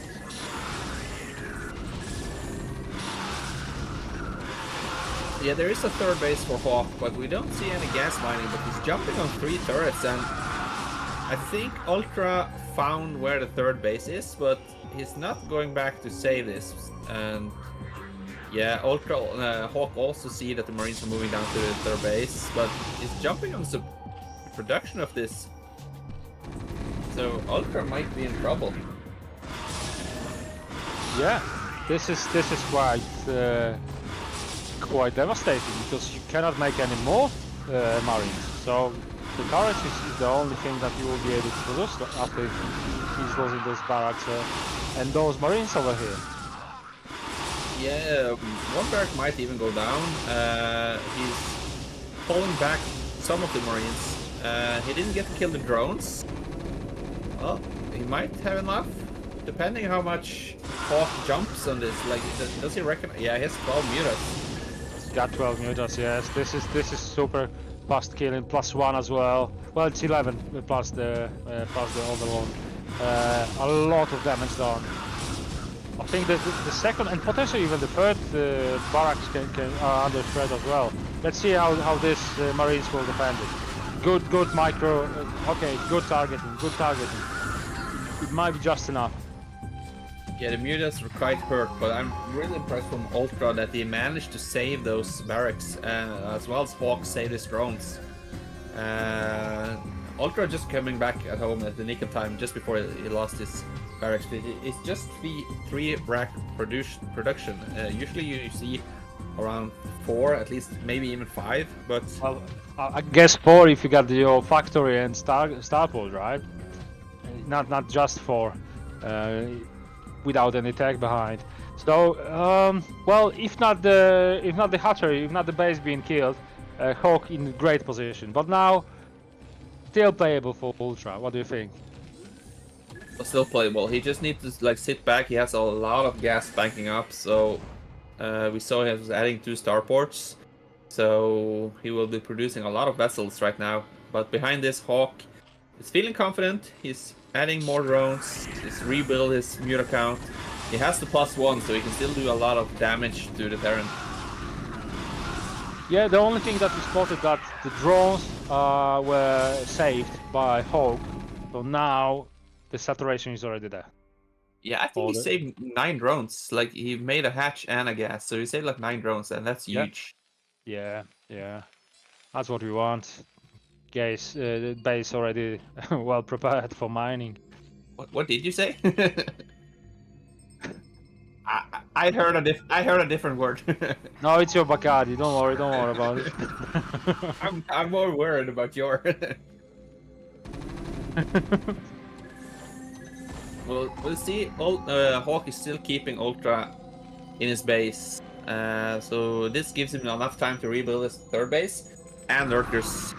And like I mentioned earlier, this is like really where Hawk started to grow. We can see he even has the population advantage. He has more supply. Yeah, I think you caught it on the start of the game that Hawk is actually thrilling playing Bio, and I think he's spotting Ultra in the corners from the beginning of the game. Yeah, I'm sure we have Hive on the way, so as long as... Yeah, it's already done, so we should see Defiler Mount and an Idus. Maybe without the vessels, I don't think you can break it without the vessels. You need at least 1 Eerie, right? Just to get rid of 1. 3 is definitely... Oh, and then the Mutas, there's no chance. Yeah, I was like kind of getting some questions in my head on the location of the lurkers. They were quite far behind, so the Marines can get quite far up the ramp before the lurker starts to target them. So I would like to see them slightly closer to the ramp, so the lurkers get the first engagement. Well, first you need to know if they are there. So you need a vessel anyway, right? I have seen on a few streams that Ultra is a map hacker, so scans it straight away and then runs by. Yeah, he knows. Yeah. I guess every decent Zerg will put some lurkers on the ramp. Normally, I think they put it on the actual ramp, not behind it, like Hawk did. Oh, it wasn't hold position. Well, but the vessels are showing there's no tricks against me. This game, I'm not allowing this. Okay, so 2 lurkers going down by Eerie, D8, which I guess is fine. Always it's fine for Ultra whenever he can save them vessels for later. But there will be no transition to make in this game, will it? I don't think so. So how many barracks you feel confident when you play simple, like pure Bio? I think you need at least 8 or 9, maybe. Okay, how many we got now? 6. Do you need 3rd base to support 8, 9 barracks? I have seen Terror playing 8 or 9 barracks from 2 base. Okay. So I guess yeah, I guess it's doable, right? And then when you got command center on the way, you can just add them barracks, just trusting that you'll get them later. Yeah, I think the highest tech we will see this game is maybe battle cruisers, which you want to get in the late TVC games. It's quite unusual because we don't see Hawk stacking as lurkers, which you usually do when you put them on ramp. There's 5 individual lurkers. Yeah, but normally you stack them because you got 2 of them. When you got 7, you don't care, right? It doesn't matter. Well, also, it depends. Well, okay, I got it, but they're not that far away from each other to be not. Well, they're not separated. They will make them spikes hitting them Marines very easily. I wonder if we got any lurker upgrades. Do you think you would go for any? Oh, okay, there's Scarface. Yeah. Yeah, I think you go straight Carapace usually because if you take it to the late game with the versus SK Terran, you want to have the Carapace because you transit into Ultralisk, yeah. Yeah, and obviously the cracklings, they are always deadly. So I think it's still fine for Ultra because 2-2 against 0-1, it's fine. We know that Carapace for Ultras, the special upgrade for +2 armor will change the game. This is unnecessary loss. Not all of them. Come on, not all of them. Is it all of them? Ultra is being a little slow on the trigger for casting his Irradiate this game. He lost, I think, like 3 or 4 vessels without casting anything, and at least 3 of them had energy for it.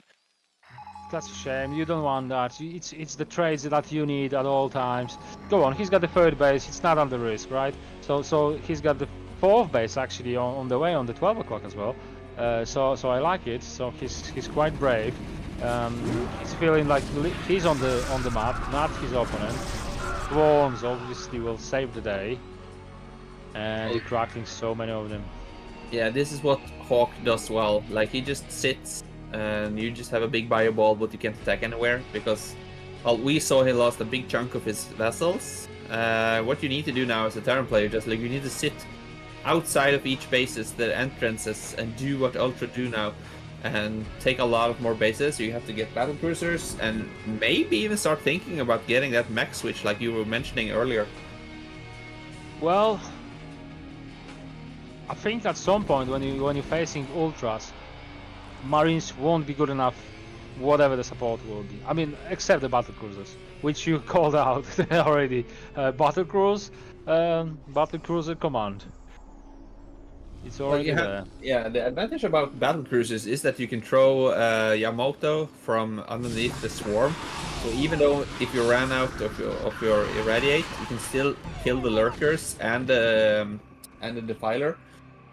And this is amazing. And the range of that is huge.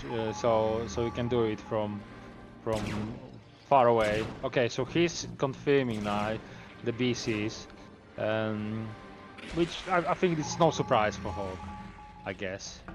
Yeah, battle cruisers are out, but that's costing as well. For every battle cruiser you make, that's another vessel lost. We can see that the Ultra's vessel count is super low, just 1 that we know of. Well, this is where he lost them in unnecessary run by with just simply battle cruisers, simply vessels. Oh, that's a good play. Would you send SCVs over there when you see something like this? Do you send SCVs just to make sure that you can repair them later? Otherwise, they'll be dead, right? Meat now. You're kind of like all in with these battle cruisers as soon as they are plagued. What you can do, if you're tricky enough, you can pull them back and do resolution on them, so the plague stops working. But like you don't really think about that, and because the mutas are still alive, they're very efficient against this after being plagued 2 times. Okay, well, I think Ultra has got another round of battle cruisers, but in the meantime, Hawk has got a lot of minerals banked, but he's not taking any more bases, and I don't think he can until now. I think he's just opened up from his natural, right?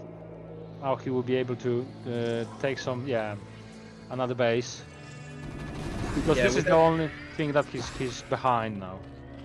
Yeah, with that big bio ball outside of the natural, Ultra bought a lot of time for preventing that 5th base to go down. Not again. But Hawk is fine on 4 base. Like on 4 base is where you usually get that Ultralisk production, and I think +4 Carapace is on the way. You usually yeah. Oh, it's Already done. done. It's done. And +2 on the mana attack. Yeah. You usually do the +4 carapace before speed, because that's the most important. Speed is kind of useless without the carapace, so you can run in with 12 ultralisk and only have 2 carapace, and they will die immediately. So, and a huge plague here from Hawk. Well, it doesn't pay off yet. Now because the Ultra died before he was able to tank. I mean the Ultra Lisk, not the Ultra. Ultra Lisk. He died before he could tank all the damage. Oh, that's a huge bug again. And now this army might fall. Yeah, and imagine Ultra is Healing still so on. fast. Ultra is still on just 6 barracks against probably 8, 9, maybe even 10 hatcheries. So that's a lot of production going against him. Well, but this is where he can put like 3 factories or 4 factories, right? And do some mines, do some siege tanks, I guess.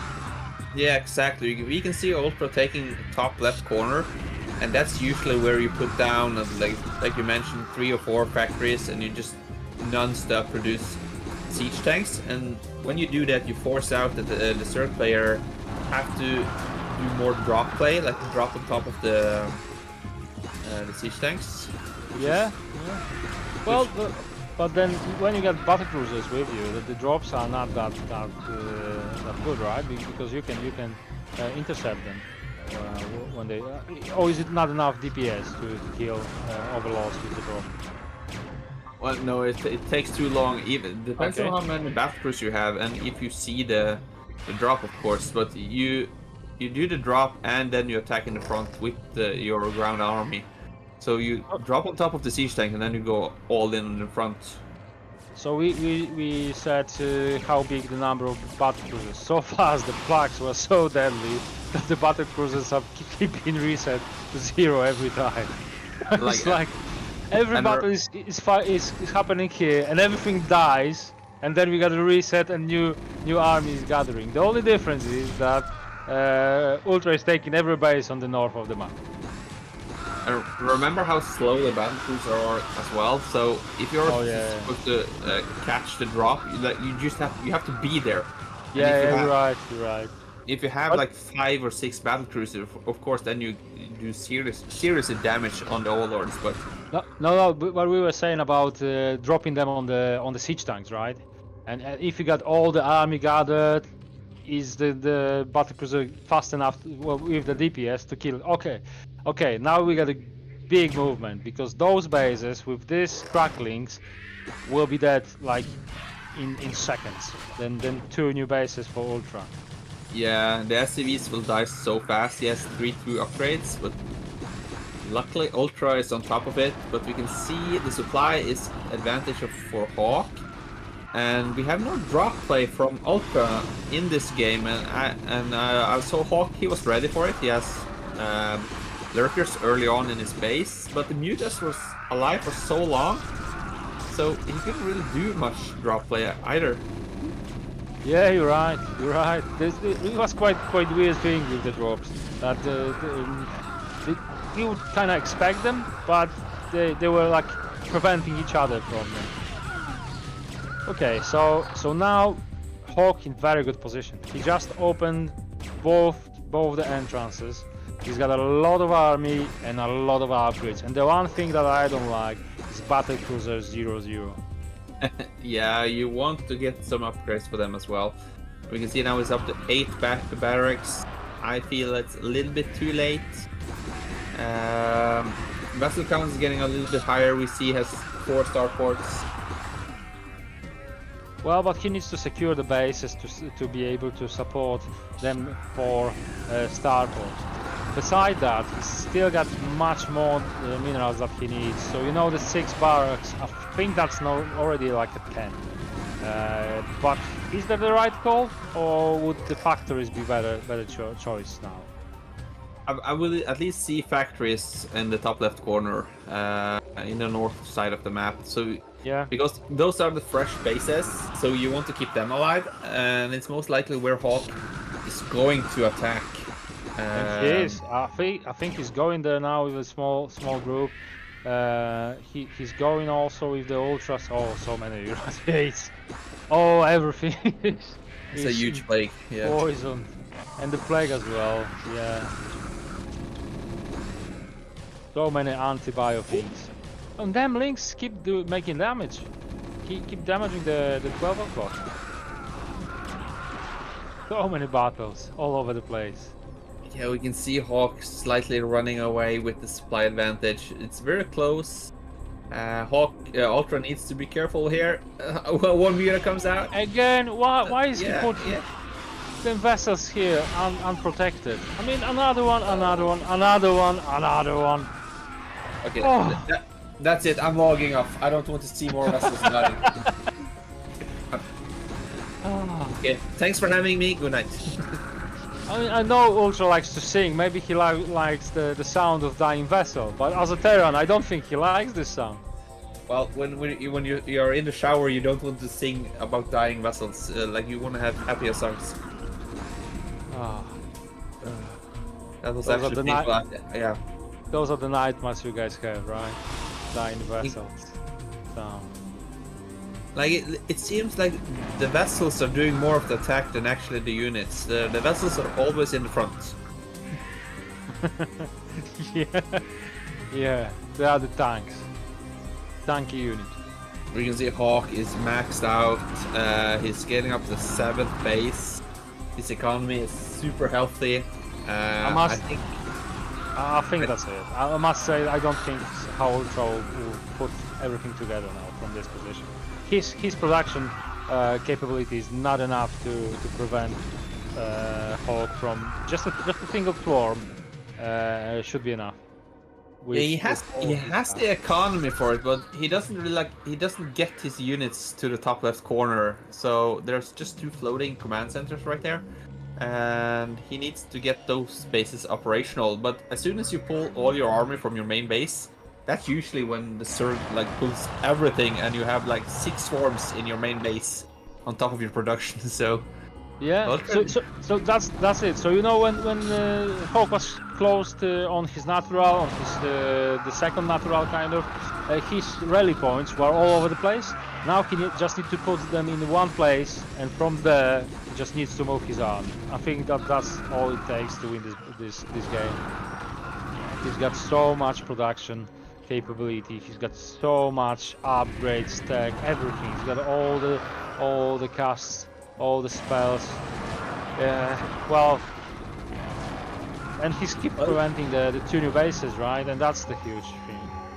It's hard to tell what Ultra can do from this position. He has a healthy bank still, only mining from 2 bases, but maybe if 4 battle cruisers all of a sudden popped out, it could contend at least the 7th base in the left-right corner. But to be honest, I think he lost his confidence in the battle cruisers. I don't think he will make any more. And this is the type of games that you can see still more vessels dying. These are the type of games when you lose doing bio, so heavy SK Terran.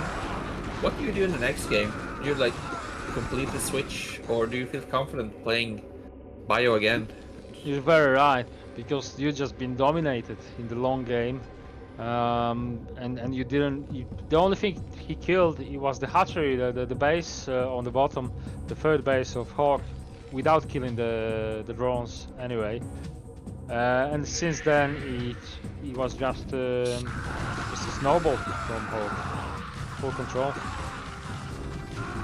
Yeah, after securing his 3rd base, I feel like Hawk was in complete control from that moment. You called it before the game started, but he likes this type of play from Terran, and he controlled it very well, and he's got it. Wow, it's his thing to play. You play bio, perfect. I'll show you how you lose. I could have called the previous series as well had I been there. The games went exactly how I have played those games, PvC versus Julian, so and seen on stream. So that's why we are here, dAbAdEEm. We call it out. We see the future. Yeah. Had it been me from right now, I'm probably tapped out, thinking it's best of 7. I can still do it. Well, we need to understand. They're playing for money. They're playing for the pride. This is the final. You just don't give up. You just until you actually lose, you just don't give up. So I will sympathize with that, and I won't mind if UltrA will try till the last gym rainer on the map. Yeah, it's $50. Like you say, it's money. When I won the GosuLeague, it was a little bit higher price pool. GG. But that's because I bring the bigger names, you know. Yeah. All right. So the first game, exactly. We didn't need to watch it. Just Madino can describe it how it's going to be, and that will be exactly accurate. UltrA defeated by Hawk because UltrA decided to play bio, where Hawk decided to play against bio with his playstyle. So, yeah, the outcome inevitable. All right, so I guess we'll jump into the next game because there will be at least, well, hopefully 7 of them, but a minimum of 4. At least 4, yeah. Let's go.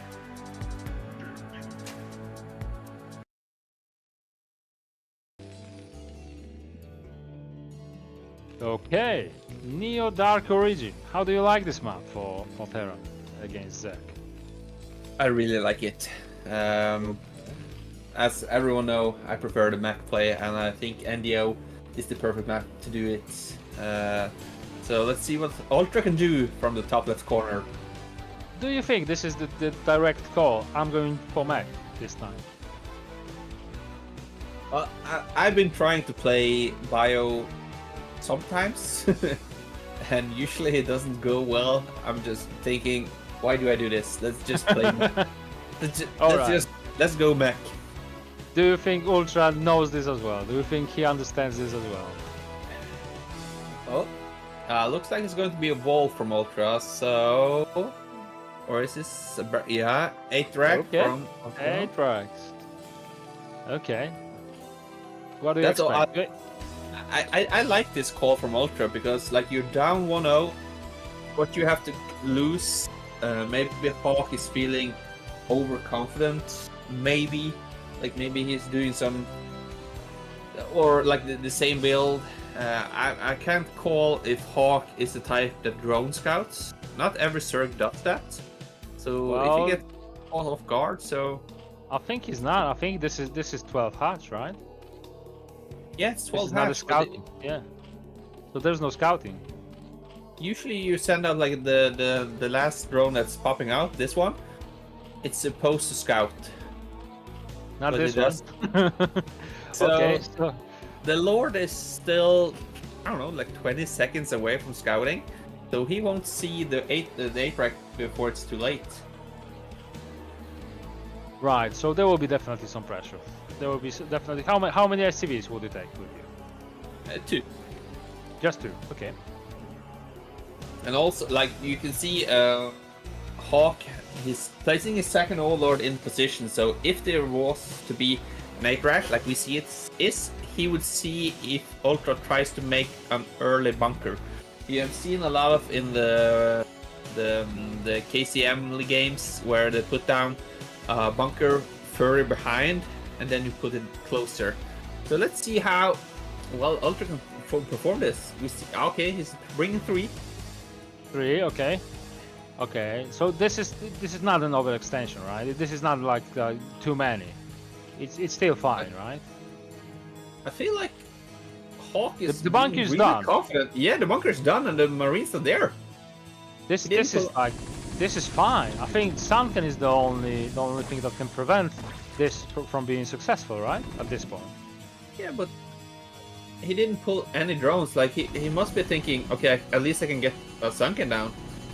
But That's must be his response, but he just lost the drone that's supposed to be kill the sunken, and the sunken is in range. He's going to die straight away. There's four. There is a commitment in there. I think the hatchery is down. I don't see how hatchery is surviving it, unless there is an awesome surround around the. Okay, he's not even counting to save it. He's got a sunken on his main. Look, he's going for it. He's going for it. Speed kicks in. There's so many. Get this around. It's the an repair is awesome good. awesome surround, but it's not enough. I don't think. Maybe. Oh, it's so Is it close. Is it enough? Good micro there It's from not enough. It's over. It's over. It's 5 drones against 18 SCVs. It's only 3 here. It's over. It's GG. I think this might be why I lose 8 racks, because I only bring 2 SCVs. I should bring 4. Again, you called it in a way. You said that Hawk was overconfident, and as soon as Ultra listened to that, he thought, okay, I am rushing it. I'm bringing not 2. I'm bringing 4 SCVs, and I'm going this Baracross, Bunker Rush successful, and and he did it. I did the exact same thing against Mustache Zerg, the great German Zerg, Bakuro. Because in 2019 we had this RCG qualifiers for Russia, and you could challenge the players, and he challenged me like he won an auction, and he beat me in the first game. Spoiler alerts for those who didn't watch those games 5 years ago. He beat me in the first game, and in the second game I went 8 because he was feeling confident. That's it. You just need to know where you are in this match, because this is not one game. It's a series of games, so you just need to feed your opponent. Brilliant. Let's go to the game number 3. Let's go.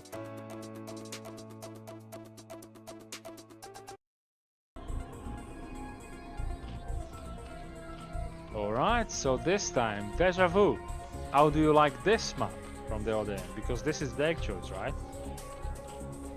I haven't played it that much, actually. It's in the ladder pool, but I think a lot of people have vetoed it, so I don't get it that much. Alright, you didn't veto it, did you?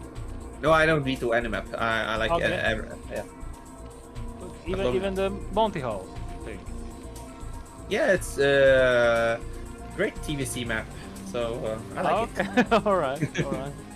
I always try do like Sharp and go 3/4 rates, so it's simple. yeah, make it simple. Yeah. If you cannot move out from your base, just fly down. Yeah, fly out of it. Okay, so we've got cross spawns.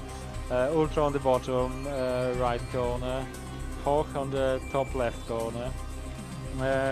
Is it any different for the guys? No, now the score is even out, so we're back to square O, right? So now anything can happen. Like Ultra can even play mind games, you know? Like he could go straight back to back 8 racks, but I don't think Deja Vu is the map where we can do that on. NGO is very popular for 8 rack. Usually you can even put the 8 rack closer to the Zerg base. But we see Hawk, he prefers to play standard. He's not afraid of the 8 rack. He wants to build on his strengths and go 12 hatch, which he feels comfortable with. I think so. I think the same. But do you think that Ultra is changing his playstyle not to play bio at all anymore, because he's seen what happened, right? He was in an okay position from the beginning, and then gradually he was just losing step by step. So maybe because he's a very intelligent player, right? He knows how Hawk how capable Hawk is. Yeah, I don't think Ultra will be changing his playstyle, but we can see Hawk is being a little bit more cautious right now. He's sending out that 13th drone, or like 12th drone scouting. Might be because it's a 4-player map, but Yeah, Both, possibly. yeah, both players kinda scouting last. He's going cross spawn with his second SCV ultra right now. He's securing his wall because he doesn't really know if this is a 9 pool. So he's playing really safe, which I like. It's smart. No reason to take any risk going for a faster command center and risking dying. So Yeah, and the good thing is that you play like very solid Zerg, and you just rushed him. You might expect, okay, I'll show you I can rush you too. So he just put a tight wall.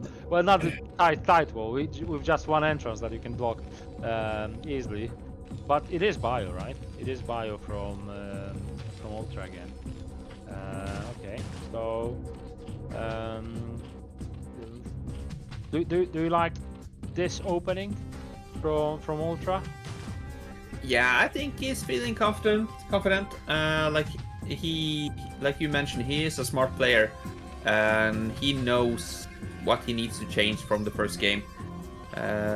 Even though this is a strong like TVC map, even because there's a lot of bases here to take for Hawk later on.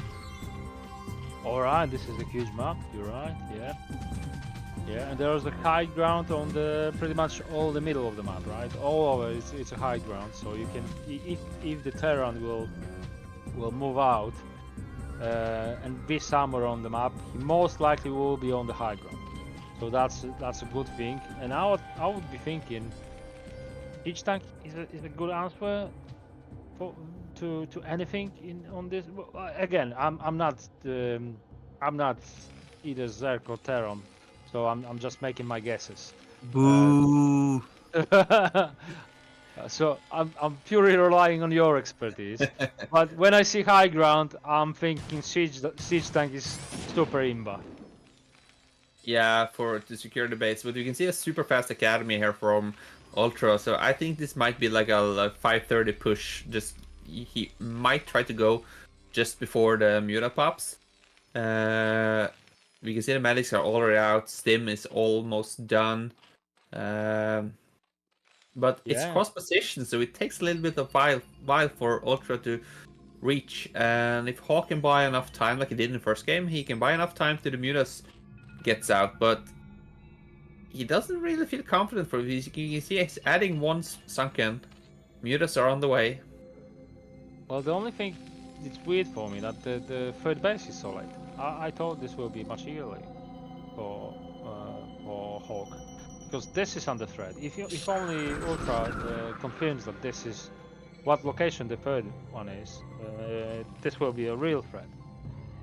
Is it not normal 2.5 hatch timing for the hatch? Like normally you might do the hatchery in your base, but I think he made like third hatch on international, which you see is more and more common right now in the modern play. Like you don't really take the main base anymore.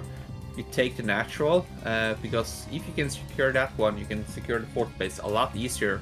Of course, and you don't really have to like wait for lurkers and hive to get down and get the fourth base, which we used to do earlier because you had the swarm. But you can see UltrA is scanning for that third base. He knows Hawk most likely have a third hatch somewhere, and we can see he didn't scan any of the naturals or any of the main base. Sorry.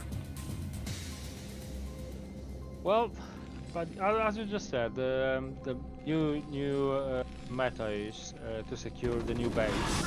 That gives you opening. Oh, this is a window.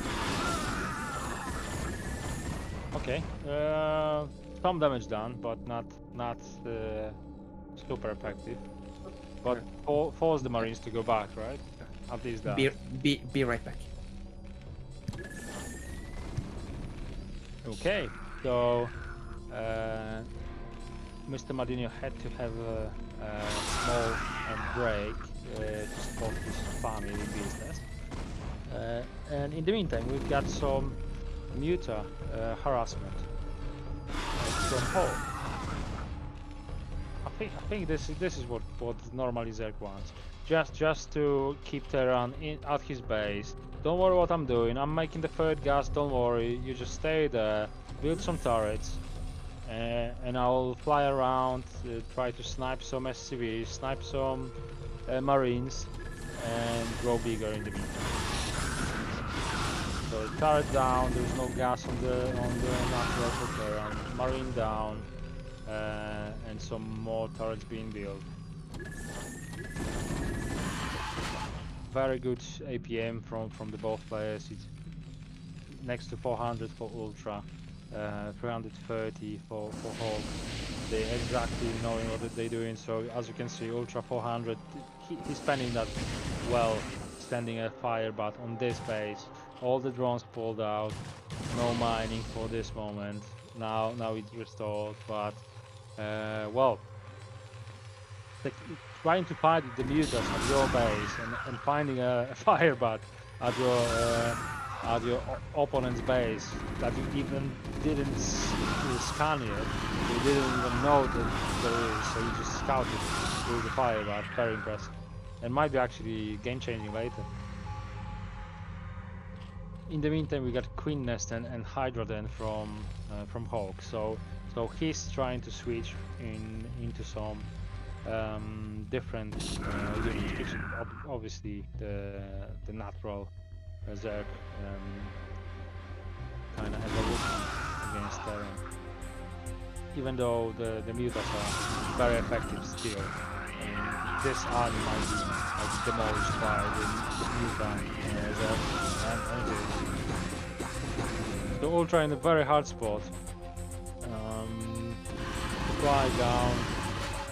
Army not very much, a lot of SCVs down, solid number though, 46, but yeah, he needs to do something, but he cannot move out with his army, so unfortunately he's waiting for the hive of the Zerg, but he's making his 2 starports, and that's the answer. The answer is potentially a lot of vessels, like the last game, just not to lose them for free, like there were some accidents in the first game. And we can see now the Ultra is producing a lot more barracks than we saw in the first. He's putting down 6 barracks faster than they did in the first game. Yes, no longer 4 for like 10 minutes straight. I saw a Protoss player playing on 8 gates for 35 minutes with a 10k bank, so money shouldn't really be the issue, right? Mate, but if you put like 4 gateways, you can buy 6 Zeals for it. Don't you know? Okay, so I don't think it will play out because of the lurkers. So I think this army either will retreat or will be destroyed. Ultra, as you said, he probably seen his mistakes in the first game and he's trying to do something better. So more barracks, earlier vessel production. I think there was a bit later production in the first game. Not necessarily 2 from the start. I might be wrong on that. I think he's on the top of the upgrades as he was on the first game as well. Yeah, Hawk is being a little bit tricky here. He's trying to get those lurkers behind. Like, there's no bunker, so I think that's right. This is the reason. There is no bunker, so he can try. Yeah, 7 lurkers is a huge contain. So, but he needs to be careful. Yeah, loses 1, loses 2, radiates 1.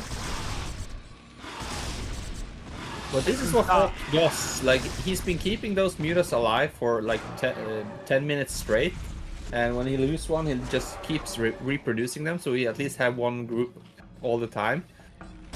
This is good point, right? He never like forgets about having some mutas to harass, to be dangerous, to snipe a vessel. Yeah, you're right. This is very neat playstyle. There's a big cleanup from Ultra. It's huge that he gets to kill off those lurkers without taking too much damage, because if he had been contained, it would only be like a matter of minutes before the filer would make its way down there. And when you get the big orange cloud, there's not much you can do with the big bio wall. No, not really. Unless you got these guys with the fire flames, but they don't throw them fire flames from far away. Oh, the Nidus Canal is there. This could have been a huge timing for Ultra just before the consume hits. But there's a lot of lurkers. But the Queen's Nest goes down. Doesn't really matter. We see Hawk putting down a lot of macro hatches from just 3 bases, really. But yeah, 4th going down. Yeah, he's planning the next one. But you're right. He's only 37 drones against the 58 SCVs. But them SCVs, if they would find a 3rd base, that would be great for Ultra. This base though, this is vulnerable. Now you see he put the Overlord on top of 4 lurkers. Yeah, and it's too far to I'm see. sure Ultra will recognize it, right? Will he? No, Ultra, don't do that. Ultra, no. Then the Mutas comes in, right? So now he needs to get those irradiates that he didn't get in the first game. Okay, and if he gets to kill the Mutas, he can open up to... Yeah. Okay, he wasn't that bad. He was much better than the last game, right? The first game. Yeah, but it's still 8 Mutas. He might get one more irradiate. Okay, we see quadruple dropships here from Ultra, so... Wow. But again, we can see Hawk is ready for it in his main base, but the 4th base is vulnerable. The Mutas are still alive, but they're quite low. Vessel count is high. It's looking good for Ultra at this moment of the game. But when you got 4 dropships, right? It's so much army. You don't want to just land it on the 4th, right? Because that's overextension. I mean, how many do you need to kill? Like, just okay. Mutal is coming there. Don't tell me that Mutal will intercept the dropship. That would be hilarious. Well, and disaster for Ultra as well. It's exactly what you're saying. Like normally you want to go for the main base, especially if you know where the macro hatches are. You can go for a main and then you pressure the front because you're really focus on the main base, so the front will be quite vulnerable.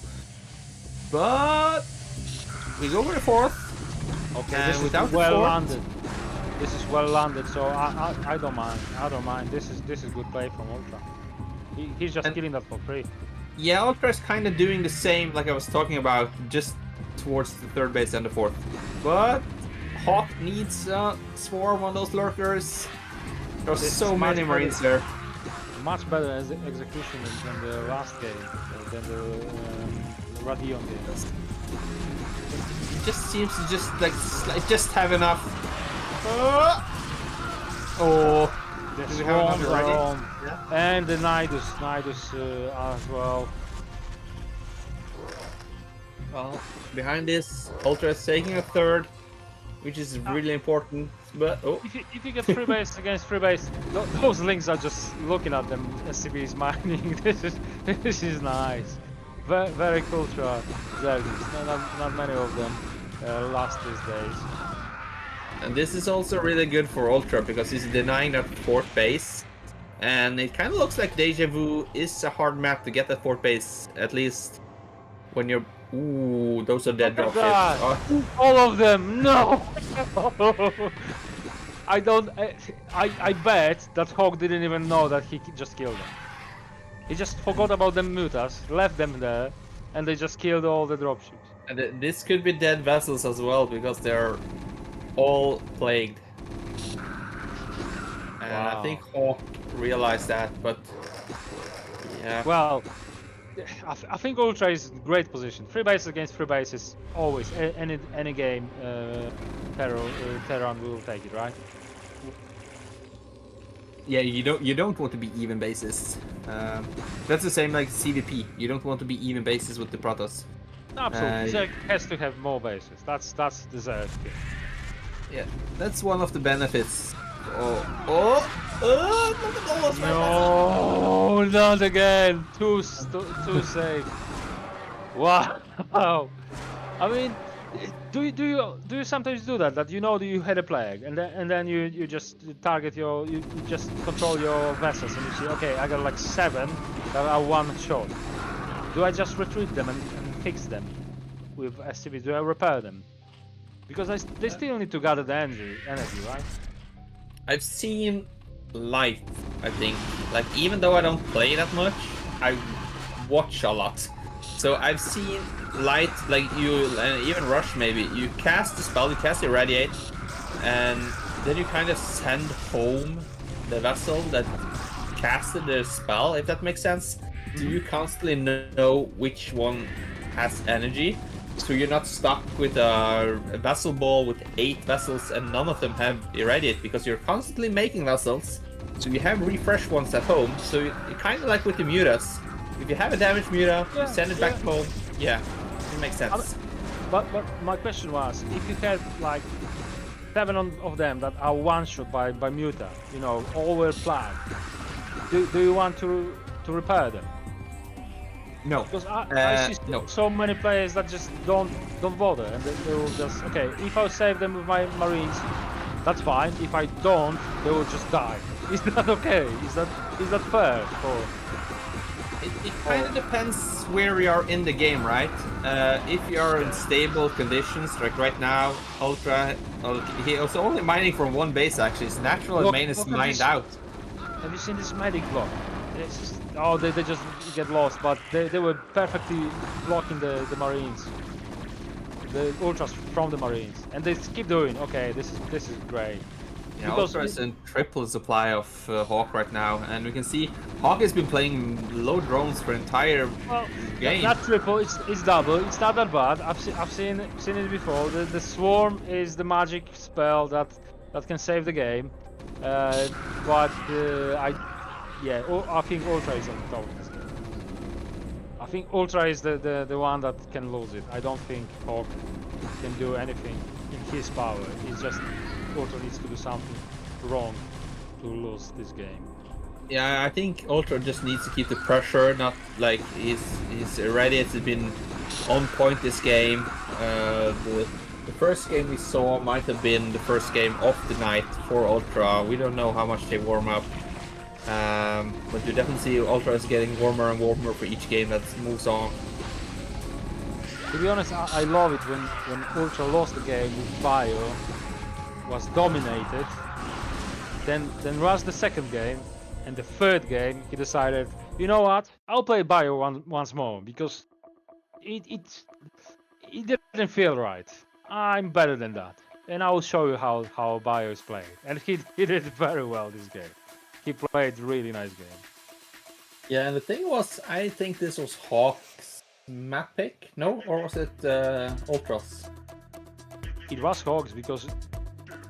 go back. No. Sorry, that's right. They pre-picked. It was pre-picked. Entire best of 7 was pre-picked. So it's hard to say. Yeah, it's hard to say. Who was the first to choose. Anyway, the map wasn't the problem in here. I guess it was the regular 4 players map. Unless you think this is not accurate, that there was some factor in this map. No fact. No factories in this map, but yeah, like you mentioned, it's just a standard 4-player map. But Ultra denied Hawk's 4th base, which I think made a lot of difference.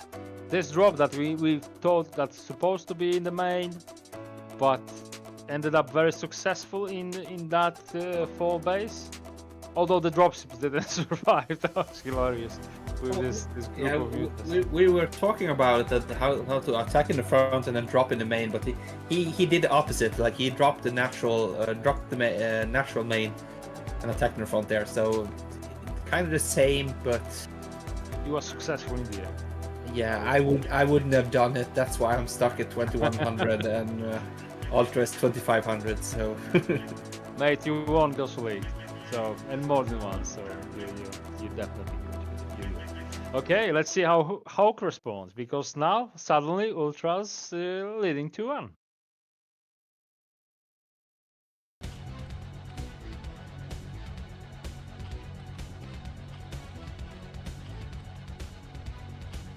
Okay, Dominator. Yeah, and the 12 o'clock location we have Hawk. Playing from like a deficit, like from behind his 2-1 down. You got to make the move. That's it. And on the right hand side of the map, we've got our Julian, Terran, UltrA. And also, this is a map, like I mentioned in the first game, like UltrA can play all the types of style. And as a mech player myself, I always like to see when other players play mech, so I can see what I do wrong. But none of them listens. Like Well, we see our 8-track dAbAdEEm. It's an 8-track again. it is, and I like UltrA mixing it, and especially now that Hawk will miss the first Overlord scouting, so he'll be a bit late with his scout. Well, let's see. We didn't see if Hawk is scouting on the 3-player map because we didn't have one. He didn't scout on the 2-player map. He did scout on the 4-player map. So let's see if the 3-player map is the one that he will decide to find out what it is. He's playing 12 Hatch again. Yeah, that is. I don't see. Yeah. I don't see scouting drone. No, but it seems like this is the play from Hawk. Like he doesn't do 4-pull, 6-pull. He's confident in his play, but I'm a big fan of building walls. But doing 8-rack in this location, I might even do like a forward barracks so you can float back because the Marine is kind of bugging out when you want to move out because it's stuck in the corner. So you will lose valuable seconds. But Hawk now sees that it's an 8-rack, so let's see how it responds this time. Hopefully he will pull some drones. He cannot just not do it again, right? Yeah, right. This time he's pulling drones. Right, because that was just too foolish from him, counting that. I will defend it anyway. No, mate, you cannot just defend it without your drones. And I don't think there's like how many drones do you pull? Is it 5? Is it 4? Is it 6? I don't think there's a correct number. I just think you have to like pull however you feel. And look at this round. Oh, deadly drones, and not even single. Oh. Just one drone went down, 2 Marines and an SCV. There's always the mining time, right? So that's always get into account. And also he recognizes that the trade was good enough.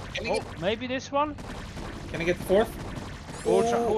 UltrA sees the no. I think he's seen the damaged one. But now Hawk recognizes the good trade, and he didn't make all the links from all the larvas. I think he did some drones. Yeah, he made some drones. Yeah, he held it so well. Only 2 links. Imagine that. Only 2 links. This is very brave from him, but successful. And now he's got more drones than there are SCVs on the map. Yeah, like what I would like from UltrA to see, like if you do 8-rack, either do the forward one, like I mentioned, and even like he could do the mirror wall where you put the barracks on top and the supply depots on the bottom, because then you can like move in and out with your Marines, and you'll kind of be safe as well. But let's see, there's 6 Marines, only 2 links, or yeah, he made some more. We have 6, is it? 4? Still not enough. I like it because I think UltrA recognized, okay, he went greedy. He won't make even a sunken. This is especially not before the academy. So 6 Marines against 8 links. Well, with the SCV it might have been alright, but UltrA recognized that it's too many. I agree. He understands that this trade might not pay it off for him, and we know exactly how much stronger the Marines are with the medics with it. So yeah, you don't want to lose them now when they can be much more powerful with medics. But from like a perspective of this, this could be in favor of UltrA, because we have seen that Hawk prefers to go out and take the 3rd base with the 3rd hatchery. He killed 4 drones, so Hawk is kind of playing out of position where we've seen him try before. So this might be like a 2-hatch Mutas sort of all-in build. But he's adding a lot of drones though.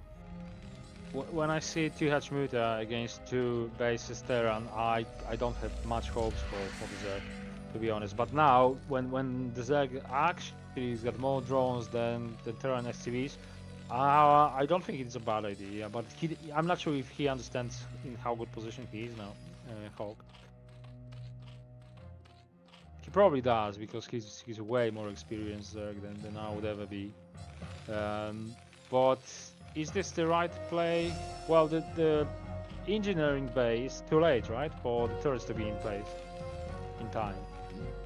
Yeah, it looks like it's super late actually. Mutas will be out before the engineering base is done. And this opens up a little window from Hawk, because if he attacks the main, Ultra will have to retrieve his marines to the main, and then the natural will be vulnerable. Okay. Well, but entire mineral line for the main and for the natural will be at risk. And now, what do you do with Terran? Do you defend? Do you move out and try to force Zerg to fight the Marines? What's the plan? Depends what danger Hawk recognizes. Like, it's only 4 or 5 Mutas in the first ball. Right, I see what it is. So we know that the engineering buy is late, but Hawk doesn't know. No, he wants to play safe. Like, he doesn't want to play more Sunkens at home, and he made just enough Mutas to one-shot a Marine and just keep. Good pick up. Oh, this one, yeah, another one, and another one. And this will be no overextension. Okay, just one and one badly damaged. So still not that bad, not that bad. Hawk's play reminds me a lot about Siki. It's like you see a lot of Zergs making a few Mutas, and then kill maybe 2 or 3 SCVs, a few Marines, and then they just move away because you kill a Muta. But Hawk and Siki, they constantly stay there. Like, usually, like, okay, I kill your Mutas, go away, but they see they can do more damage, so they just keep pouncing on you, and you will be like, can you leave me alone for a little bit minute? I must say that reminds me of some other Zerg players that I've seen this year, last year, like Torfi, like, you know, Larva in the past. I think all the top Zerg players that confidently like micro it will rely on making damage. I think those units can trade amazingly. So I think the good Zergs will never give up on training with Muta. Especially a lot of Zerglings. A lot of Zerglings now for Hawkins. Just this will be a sandwich. It's not a sandwich. This is the high ground, so that's why he's not attacking, I think, the Zerg. But at some point he might try to. Yeah, he has so many units, so I think Ultra needs to try to regroup, because I think this is a dead bio ball. Yeah. This is by very low cost of Zerglings or Mutas. So very tough position for Ultra. And Hawk is adding a 3rd gas, so this looks like it might be like a Muta. No, we have a Hydra then already. Okay. And that's it. What's the response from Ultra? What's the? Because he has to expect the Ultra's there. So is that going to be no Stitch again? Starport? No, I think it's that will be Valkyrie. Yeah. Valkyrie. Okay. Yeah, he's Valkyrie he's adding an armory, so it's 1 Starport armory, but this is not a great response for Ultra. Yeah. No, Hawk might even do it right here. Like, if he picks off those firebats, there's no bunker, and so those Lorcas are end of the game as of now, as I see it. And he doesn't confirm the den. He doesn't confirm the Hydra den. He thinks this is pure hide. Yeah, I think he thinks it's mass Mutas all in or something. Or like Guardian transition, yeah, something like this. But then So- he'll be so surprised seeing 4 Lorcas. He's not ready for it at any point. No, Hawk can just sit there for days. I think Ultra maybe thought he did a lot more damage than he actually did in the early game, that he had more time. That's it. Yeah. He was so much behind that he Who's a useless? Yeah, well, it's good that one Lorca has been picked up, but it's definitely not enough. Oh, we have a siege tank. Okay, First off, this is this is new for today. That's right. As you said, the Hawk always have a group of mutants. Doesn't matter what. He's always got a group of mutants.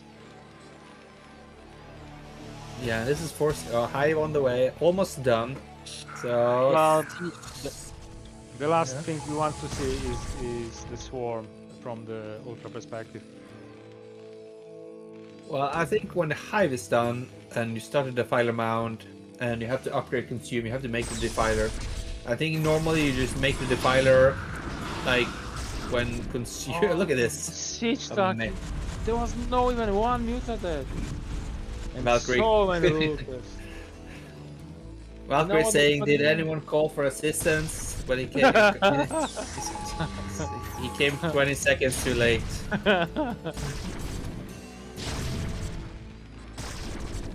And this is pulling out a lot. Oh, Oh, those mutants are no longer safe. no, but he has Still- +1 and still- it's so strong. They are.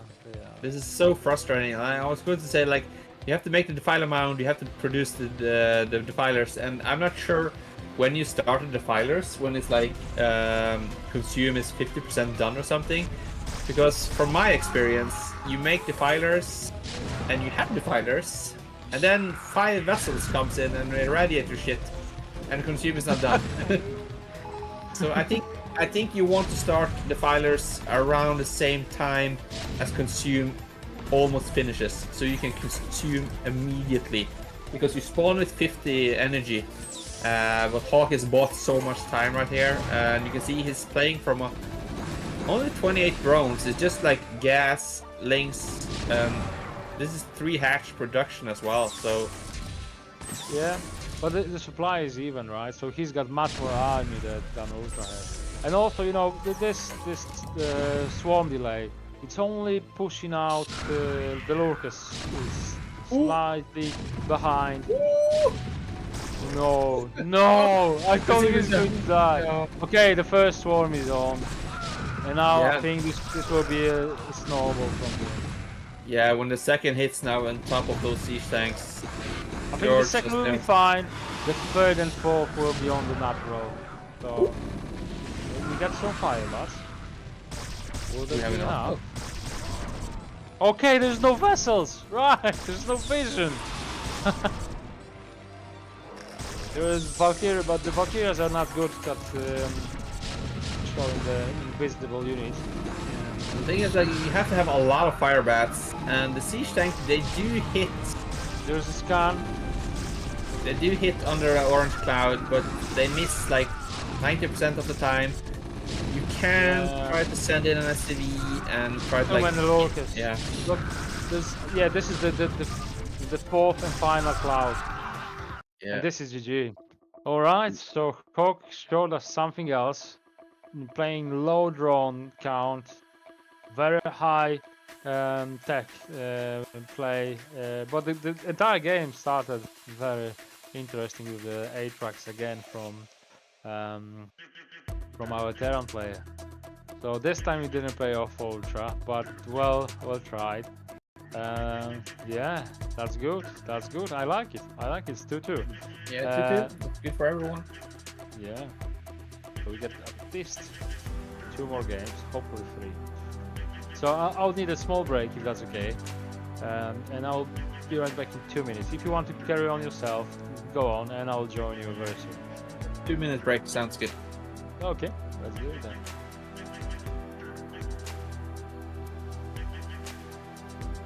Perfect.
You guys, welcome back. We have the tied up series 2-2. Still no mech play from Ultra. I definitely have to go to Thailand next year or this year or whatever to shake him a little bit. Ask him. Mexico next time. Mexico? Mexico. Mexico? Yeah. Yeah. Yeah. All right. Okay, yeah, let's see. I'm crossing my fingers, and I hope Ultra changing up a little bit. Maybe even Hawk change it up a little bit, and maybe a 4-pool. We like to see it. We see it in the Starleagues all the time. We see the pros throwing off the 4-pool every now and then. So yeah, I hope we see something different this game. All the best Zex has all the players in their pockets, right? They can be unpredictable. They can do any build. 7-pool, 9-pool, 4-pool, anything, and to keep the opponents on their toes. Let's see what they got this time. Let's see the map. Let's see what the play style is. And let's go. The 5th game of the final of GosuLeague Season 19 Bombastic Starleague.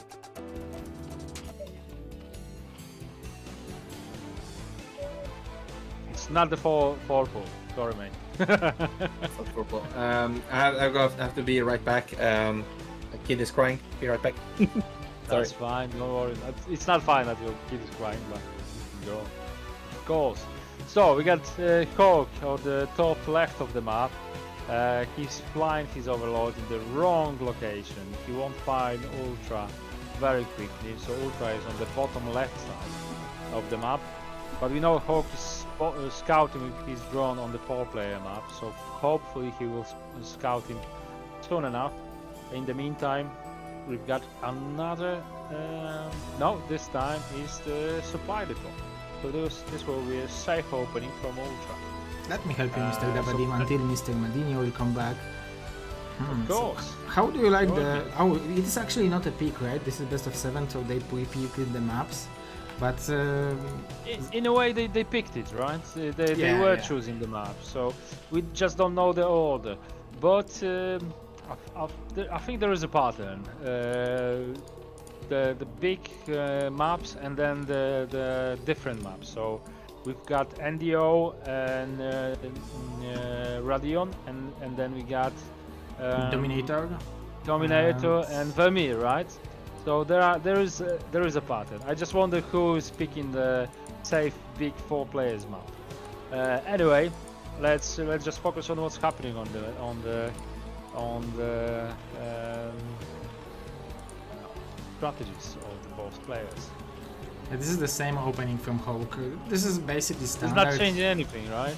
Not changing anything. But same for Ultras. He's not going for the refinery, so he's not mixing it up with some vulture like tech play, something sneaky. Well, you know, if you open with the early CC, it doesn't mean that you cannot play tech eventually at some point. That's true. Yeah, that's true. You can play command center and then go for the Goliath's follow up, which is actually very strong build order. But I'm not sure I've seen Ultra doing it, but it's definitely, you are right, this is the case. But we can also see that he's scouting Hawk relatively late, so he's forced to make two Marines before the command center to be safe. I like it. The thing is, I like one thing and I'm waiting for it. Madinho said that Ultra is very well complete Terran player, and he's got his mech plays he knows the times, he knows how to play mech, right? And he's not showing it at all so far. So I'm hoping that he's keeping that for later. You know what I mean? Oh yeah, of course.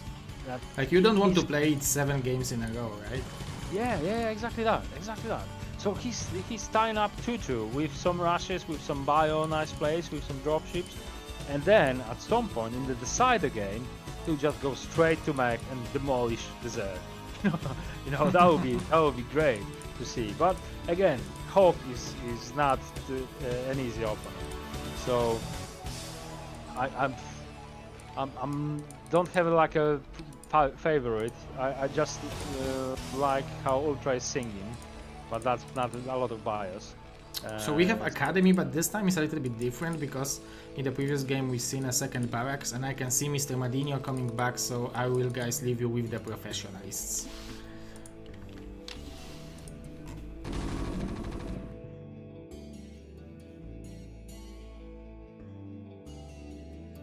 All right, so we got some engagement from the Marines, but obviously it's not the risk that he wants to take to trade some Marines for just a couple of Zerglings. The bigger number of Marines, the smaller losses when you engage small groups of Zerglings. Plus, you can always add the medics, and then the losses are next to nothing. There is a third base from Hawk, so as Madinho mentioned before, the third hatchery is the third base for the Zerg. And I think it paid off very well in the first game for Hawk. Not necessarily in the game that we've seen. Maybe. Well, that was a different game because that was 8 racks rush or half the January. Anyway, so we might have some type of a pressure and push from Ultra because the medics are on. I think the team might be on already. Not sure about the. Okay, yeah, it's close to be finished, so it's I think fair moment to move out for the team to be finished. But the mutas are already up there, and engineering bay already done. The timing of the turrets will be like seconds perfect. Well, yeah, you start the turrets at 540, then you should be fine. Even in it doesn't really matter which location you are spawning at. So as long as you start the turrets at 540, you should be in time. We can see Ultra not moving out because he was only on 1 barracks. Look Again. at that. Just 5 mutas, doesn't care. Just kill two marines. Oh, there's 3 more. So even more deadly very soon. Yeah, very Hulk style. Yeah, we just have to make sure that Hawk doesn't get sued because I saw Hawk Tua is being sued for a crypto scandal. So she is definitely paying attention to the route we're seeing, following in Flash footprints. So we probably won't hear from Hawk Tua in at least 2 or 3 years with an apology video. Absolutely done. Absolutely. Which is a shame because I bought a Hawk Tua shirt on Temu. Just got it the other day, so now I can't proudly wear it. So Is this extra large not too small for you? it's extra fitting. Okay. But We all have New Year's resolutions, you know. Start training in January, quit in February. absolutely, this is what we need. The gym month, January. Yeah, also called the White Month. Look at this. Hawk is just tearing Ultra apart as of this moment. I think +1 probably on the way. And when you have 11 mutas with the +1, you 2-shot the turrets, and you get into these dream situations where you can just, +1 is done. Pretty much. I don't know what happened. Yeah. I as a Protoss player, I don't know where this advantage is coming from because he's demolishing him. How? What happened? What Ultra did wrong? I'm thinking build order. Ultra did just 1 barrack, so he doesn't have the numbers. He's not out on the map putting pressure. Like, if you do the +1 5 racks, you usually do that without nearly making any turrets because you have such big production at home. So your first bio ball will be on the map. So the mutas can't harass you. They have to contain the muta wall, no, the bio wall. But since Ultra is staying back home, it's giving Hawk the time he needs to just harass him. So is that the mistake? Not to go out? Is that the mistake? Because I was. Oh, what the? Wow. Was it a mine? Was it a mine? Well, that was a lot of blood. That was a lot of blood. The mistake is not going out, but Ultra didn't give himself the opportunity to move out because his production was so low. Right. So if he had moved out too early, Hawk would just steamroll him, and he wouldn't have the opportunity to rebuild his army that quickly. And now it looks like a bunker defense. Yeah, I'm not sure what this third bunker in behind is, but yeah. It just, I mean, how do you recover from this? You got four lurkers just up front, 6 lurkers up front your base. You don't have siege tanks. Did you see the sneaky move Hawk did? He buried underneath the B ladder. Look at this. Ooh. Oh yeah. You can barely see it. Oh. I'm not sure how well Ultra can see it, but at least in replay, it's kind of unrecognizable. Look at this. You can just, it's hiding underneath the ladder. Sneaky. That's right. That's right. Can you read that? Potentially, but you need to be very precise. And like we've been talking about all night, again, Hawk with 11 mutas, doing the damage that he needs to do. I think he's doing so much damage. It's so crippling for the Terran. There is finally irradiate. He's making 2 science facilities.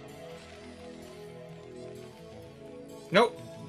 What? Okay, it looked like a science facility. No, sorry. There was the second engineer. So he's committing for the bio. So he wants this to speed up his upgrades for the armor special. Oh, okay, so he's got some vessels. He's got so potential in the irradiates, but it's not enough. I don't think it's enough. I know. Oh, I think with the second irradiate, you wanna irradiate the mutas at the same moment as you move out, because if you irradiate the mutas, they can't help support the lurkers, and lurkers in small numbers die pretty quick. But now he's giving himself a little bit of window. Hawk realizes it and backs off. I think this is the chance for Ultra, right? Yeah, now it's finally on the map, which is neat because the filer mount is done. It's only going to be seconds before we see. Yeah. So this is how much can he kill before the first swarm is done, right? Well, there's so many lurkers on the map, and the Nidus Canal is online, so yeah. Ooh. I mean, Hawk's got more supply. I mean, even 107 this time, but he's got less drones on more bases, so probably the income is very similar, except the gas. So I think Hawk's got just more arm. If you gather every lurker from the map, he's got a lot of lurkers. Yeah, look at there's so many lurkers. There's like 20 of them. Yeah, at least. Yeah. Oh. Can we get a good irradiate right now? Yeah, that would be very beneficial. Okay. Last time we've seen dropships. It was quite alright. You ended up good. It was different position for Ultra. I just have to throw it out there. We have the Julia amount of defilers. He just irradiated 2 of them, and there are 3 more. Yeah. We have seen this before. When Julia panics, he makes defilers, and he has like 10 of them. But that's how we win the game. So I guess that's a perfect number. You don't have 10 vessels, right? So you get to irradiate all of them. Yeah, there will be a swarm. If you don't have enough vessels to kill my 10 defilers, there will be a swarm up. Okay, let's see. There's a quadruple drop. There's a good map vision from Hawk, so he sees if they're going to the top left corner. So yeah, he scans, sees the mutas. The 3 lurkers on the ramp and the west side of the map as well is being annoying. So let's See This where is Ultra quite goes. Is he going to put... Oh, wow. it's a huge plague. Oh, huge plague. He didn't see the drops. I think this will be main. You know, the first game we said that He needs to go. so He needs to many go drops. now. He doesn't see it. Not Doesn't see spotted. him. Not spotted. But the filer is in the natural, so he needs to go right now, and then he just like needs to spread. Too many zerglings. Too many zerglings. Yeah, but now the medics comes into play. No, it's not enough. The zerglings are already in place. Okay, this group might survive. This group might actually do some proper damage. Like this is what I was talking about on the small Deja Vu map. No, yeah. There's no small overdose, Lucas, somehow. Mutas needs to be careful. The mutants are killing for free. What's happening? So many mistakes from the Zerg. This is like Ultra needs to make the most out of this because like this is like could be game-ending damage. Not killing the evolution chamber. Luckily for him, it's no upgrades on it. Fall down. Okay, with the Locust support, yeah, this is cleared out. Those three, the 4 dropships, they shouldn't just be there. Well, he doesn't know there are lurkers, right? Yeah, he do know about them. I'm pretty sure. But okay. Those with a slightly better multitasking, like he would have loaded up his dropship and go top right. This is like Ultra's window right now because Hawk lost a few drones. So he needs to rebuild. He's kinda, yeah. I need to go back 3 minutes in the past, and there was 107 against 107. This is no longer the thing, and there wasn't the third base for Ultra at that time. I think Ultra just recovered that with his drop over there, and also the dropships that he survived. I think he's alright now. He's recovering. There was so many lurkers. Yeah, but there's still those 3 lurkers, so it's making kind of awkward for Hawk to move around the map. No, sorry. It's awkward for Ultra to move around the map. I think he needs to kill those lurkers just sitting on that ramp, but he has a lot of units. Yeah, might be another drop in the main base. Hawk sees it. Okay, that's interesting. Ooh, there's skirt. Oh no, 2 of them will die before loading anything. That's a shame that he didn't try to actually drop it in the 4th base. That would be massive move. Yeah, I think Ultra feels like he's in a great position. Like if he could just keep pushing where the macro hatches are, he could end this game. Yeah, I get that, but you know, last game he did that. He dropped in the 4th base, and since then, from that position, he was very well positioned to win the game. Oh, the good scout. Yeah, yeah, he might be able to save them. Great save here from Hawk. Yeah, good save. Like this is what you want to do as a Terran player, though. Like stay outside the Zerg base with your vessels and your army. Just constantly irradiate the defilers and the lurkers, and buy as much time as you can, because if you irradiate the lurkers and irradiate, there's no gas for ultralisks, because you have to remake the defilers and the lurkers. But yeah, it's super hard to do though, especially with these great plagues going on. All the vessels are plague. We just need 1 Muta or 1 Hydra maybe. Again. Yeah, some of the mutas are still alive. He's roaming the map looking for them, being cautioned. Well, we got another base going down for Ultra. If he'll be able to secure it, because Zek for a while is not being offensive. Yeah, 3 vessels goes down, but he gets the most important Reddit goes off. Big bang for Hawk right now. He's most likely waiting for the +2 carapace or something. He has some gas to spend. He just spent a lot. So I think those are ultras. Yeah. Most likely, I'm thinking yes. We can see a supply shot up in the sky. Pretty close in supply right now.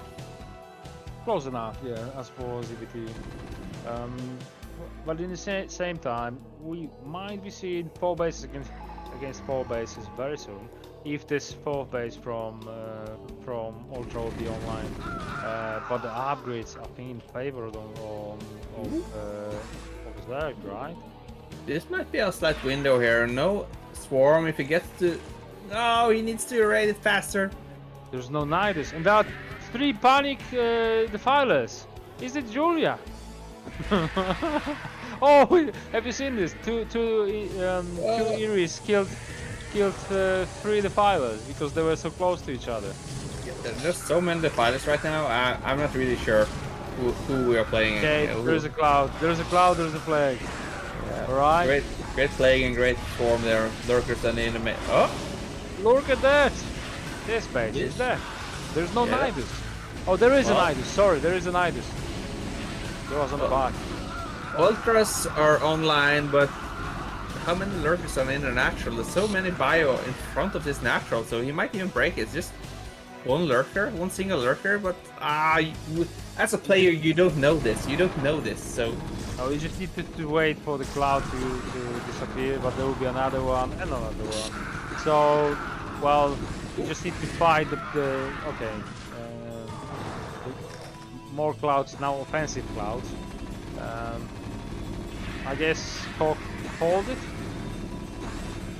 Yeah, looks like it, but the Ultra is kind of eraser the Zerglings, so it's cutting down a lot of numbers. I mean, you see, Ultra is closing into max right now.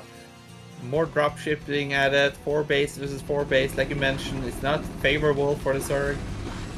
I mean, well, Zerg is mining from 4 bases, but Terran is only from 3 at this point. So I think that Ultra will be aiming for some more bases, but this dropship, this is killing this base. There's no chance. Okay, there is a chance. There's a lot of Ultras over there. I hope he focuses down the hatchery. He needs to kill at least. He did. And now he's going to trade quite alright because of the minerals. Yeah, a Norwegian player, he would have uploaded his Marines again and go for the natural, but he's not Norwegian. Well, he might have some Norwegian Viking ancestors. Let's see what he's going to do. He might. We definitely seen them in America. Well, good upgrades from both players.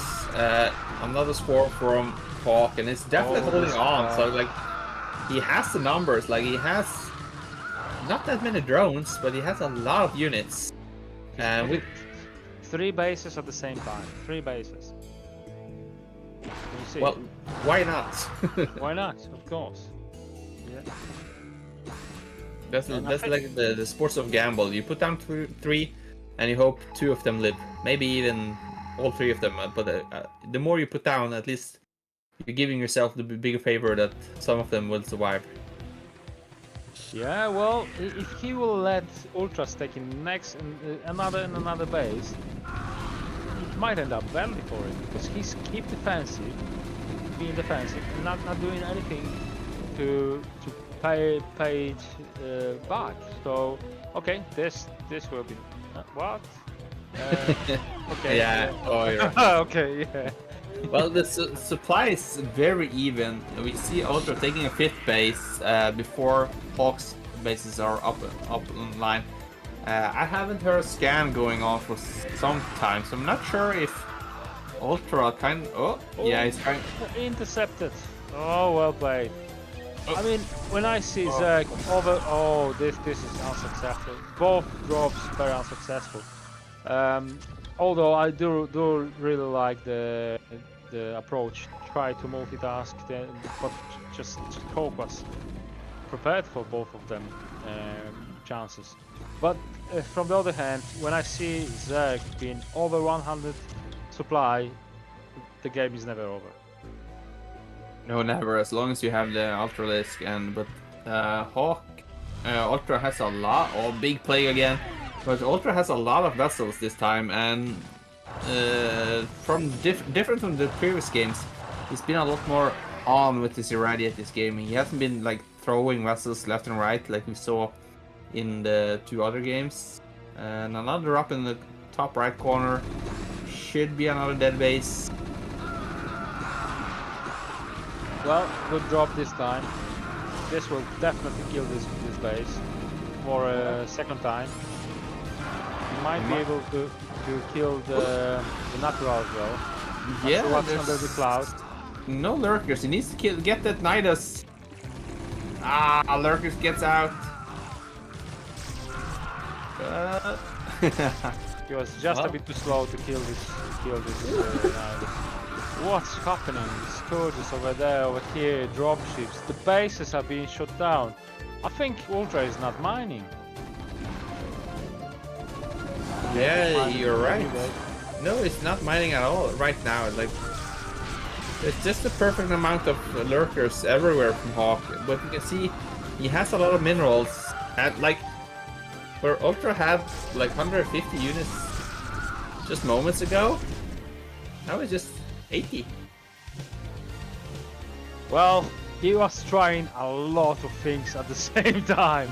Drop there, drop here, push here, push there. I think this is what you need to do as a Terran player, but you just need to execute something like very good and trade it very well. And I don't think he traded very well. And also at the same time there were some Ultras and ZZZero killing his bases just for free because they are undefended completely, relying just on you being offensive. And once you fail your offensives, then your opponent will just punish you for it. Yeah, Ultra did what he had to do. Like, he denied the bases for so long, but when you said like he triple expanded, like you can see Hawk's economy is like exploding right now. Just drones everywhere, just starting to get ready to go to work as soon as the personal contracts are signed. They won't work for less than 8 minerals per hour.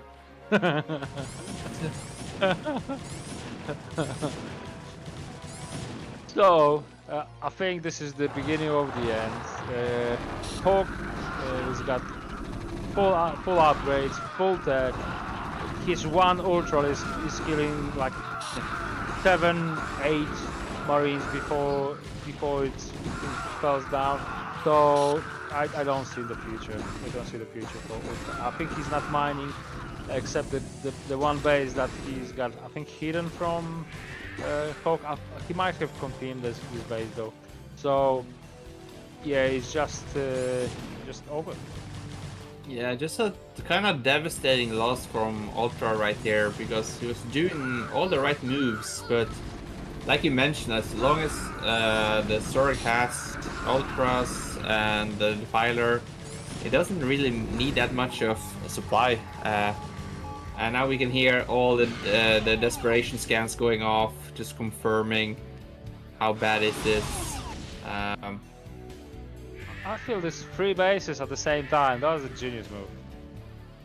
Because the worst case scenario, he will lose 1, maybe 2. He will definitely survive one of them. And that was just extra hatchery in the end. Yeah, Hawk played very well, but very intense game. A lot of happenings, a lot of action. Another big plague here from Hawk. Yeah, a lot of battles dying with brilliant sound that Terran players just hate. So yeah, just. I actually had the pleasure of meeting Hawk in Russia in 2019, and he actually told me that he was so glad I wasn't participating in the 2024 GosuLeague. So he actually gave me 4,000 rubles to not participate this season. That's a bribe. That's illegal, mate. No, You cannot do that. True story. True story. Yeah, check my text papers. It might be true story, but this is illegal. I logged them and check my text papers. I logged them 100%. No, I mean illegal in StarCraft world, not in the tax world. I don't mind tax world. Well, all right. Hawk up 3-2. One game away from winning the GosuLeague. Luckily for both players, they are secured for the ProLeague, which is exciting. I hope from Terran's perspective that UltrA win. I mean a neutral perspective that we get a tied series 3-3, and we get this to the 7th game. We deserve it after this series. Absolutely, that. Yeah, rooting for Ultra just to see the decider. Let's jump into the 6th game of the final. Let's go, UltrA. Both players. Okay, Apocalypse. How do you feel about the 12 o'clock location? We have Hawk, 1 game away from advancing to the Pro League with UltrA. And the bottom right side, we've got our Terran, Julian UltrA in the red colors. Definitely Riku. I hope for the 6th game in a row, UltrA goes mech on this game. I've seen Flash play mech on this every time he plays it on the ladder. It's definitely it's up there with what the map called? The blue map that looks like a apocalypse. Yeah. Ascension. Okay. Yeah. So it's definitely a mech build and we can see Flash, like he's the master of the craft, so he knows exactly what to do. But I don't know if everyone knows it, but for a few years ago, Scan sold, he still sells some like replay pack where educational packs. Is this a 1010? Pretty fast barracks.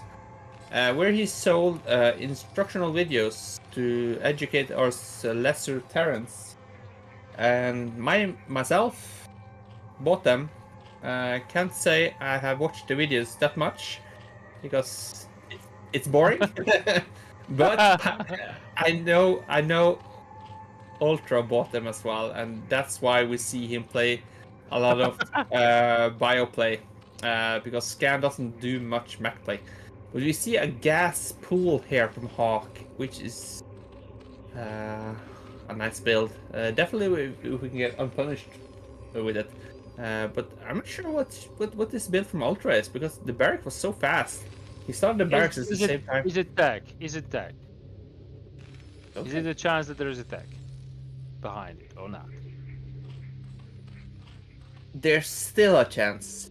Okay. Yeah. Because we were talking with Zero that maybe, because we've said that UltrA's got all these cards in his pocket. He's capable of playing any build, you know, mech, bio, all that. So far he only played bio and two rushes into bio. But we were thinking that he's going to surprise Hawk with his mech build at some point. And I think if this is not the moment, there won't be another one, right? If he's going to lose this one, yeah, you're give right. Another chance.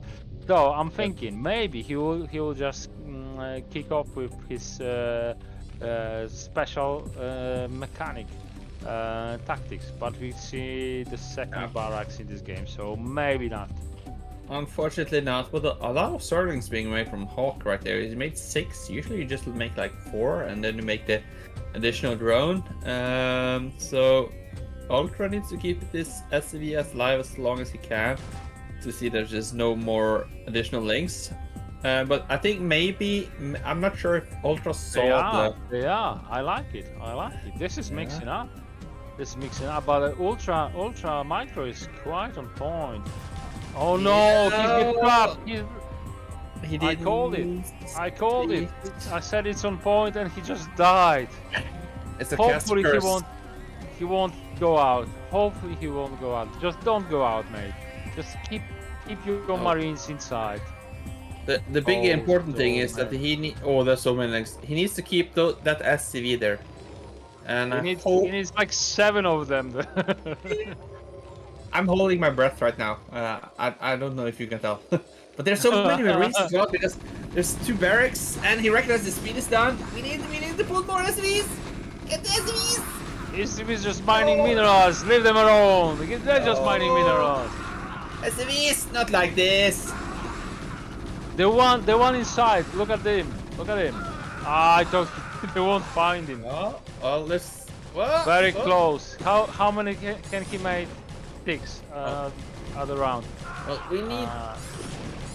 No, this is too much damage. Even though the Spire is so far from being done, but No, there's so many Zerglings. This is over. This is over. The Yeah. SCV pool was too late. When you said SCV pool, they were just mining for another 10 seconds. And, Yeah, and I don't think you he were right. Not Ultra. Ultra was wrong. You were right.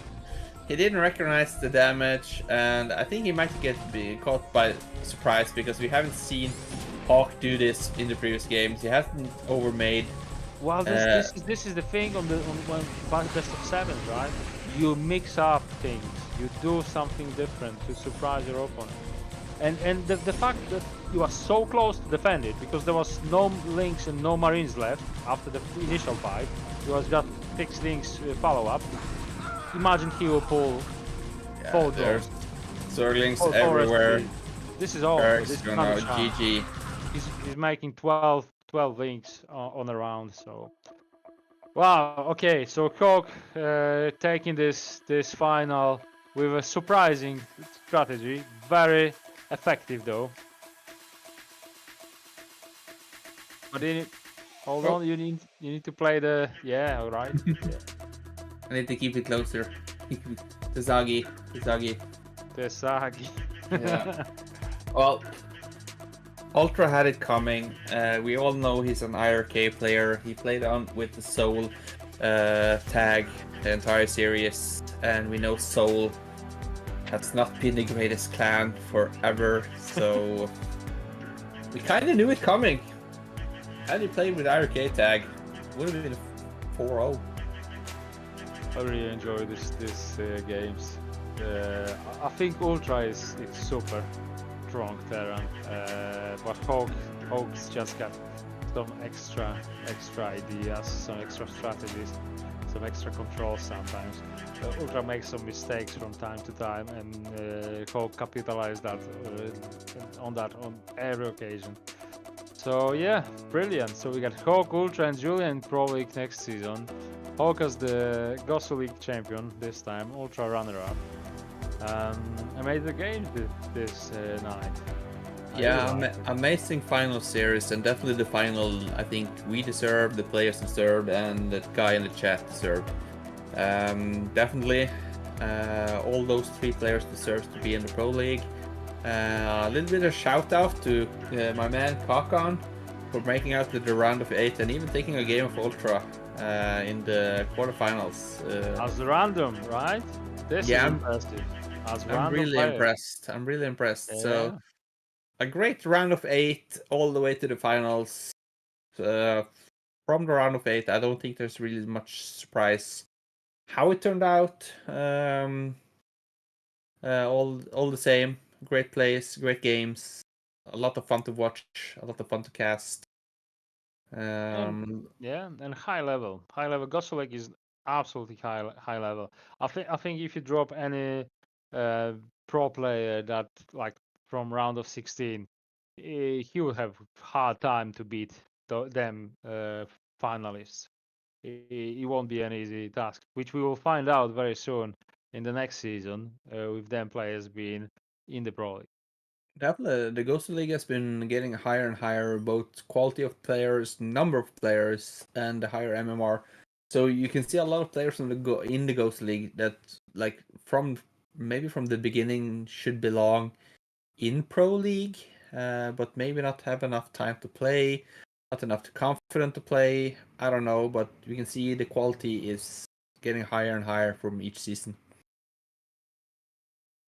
Yeah, so congrats to Hawk, congrats to Ultra, congrats to Julian. Dexter needs to improve, but again, he improved so much this season from the last one, and he's keep improving. So he's doing great work as well. No Protosses in the Pro League from GosuLeague. Sorry, just the other races this time. I'm guessing there's going to be enough Protoss in Pro League next season, so I know wouldn't they worry always about are. it. They always are. Yeah. Two Terrans, 18 Protoss, and 4 Zergs. So, Something about that, yeah. Well, tomorrow we have the Pro League Finals. Shanhoon versus Mihu. And will we have a third place smash? Bonnet versus DeWalt again, or? No, that was double elimination, so that was already decided, you know. Okay, yeah. So, like it's been mentioned previously, we only had two players from China this season making through the round of 16, was it? But this is the top quality players from China. You have Miyu, you have Shanhoon, and you have Shai, which is like the top three players, all representing their different races, which is kind of fun. We saw Shanhoon taking down Mihu in round of 4, 8, 4. I think that was the final of winner brackets, wasn't it? Yeah, in the winner brackets, 4-3. So if we're lucky, we hopefully get the same tight series tomorrow. And I'm betting my money on Mihu. I think he's been doing the preparation that he needs to do. It was mentioned that he kind of changed his style. Not the quite aggressive style that we've seen him before, but it's going to be fun to see a different Mihu. I also like to see the players' view that's new from this year. We haven't seen the Chinese players earlier. But again, Shanhoon is up 1-0 from winning the winner brackets. So Mihu has a lot of work ahead of him. Absolutely. The very, very tough opponent Zanhun is. I was really wishing that we won't see Mihu trying to destroy one of our non-Chinese, non-Korean protoss, so Dawid or Bonnet. And I was hoping for Mihu to win against Zanhun, because Zanhun is great player, but PvP he struggles. He lost. I'm not sure if you remember last season final. He lost against Dawid 5-1, and I was hoping that he will be facing Borio or Dawid in the loser bracket final.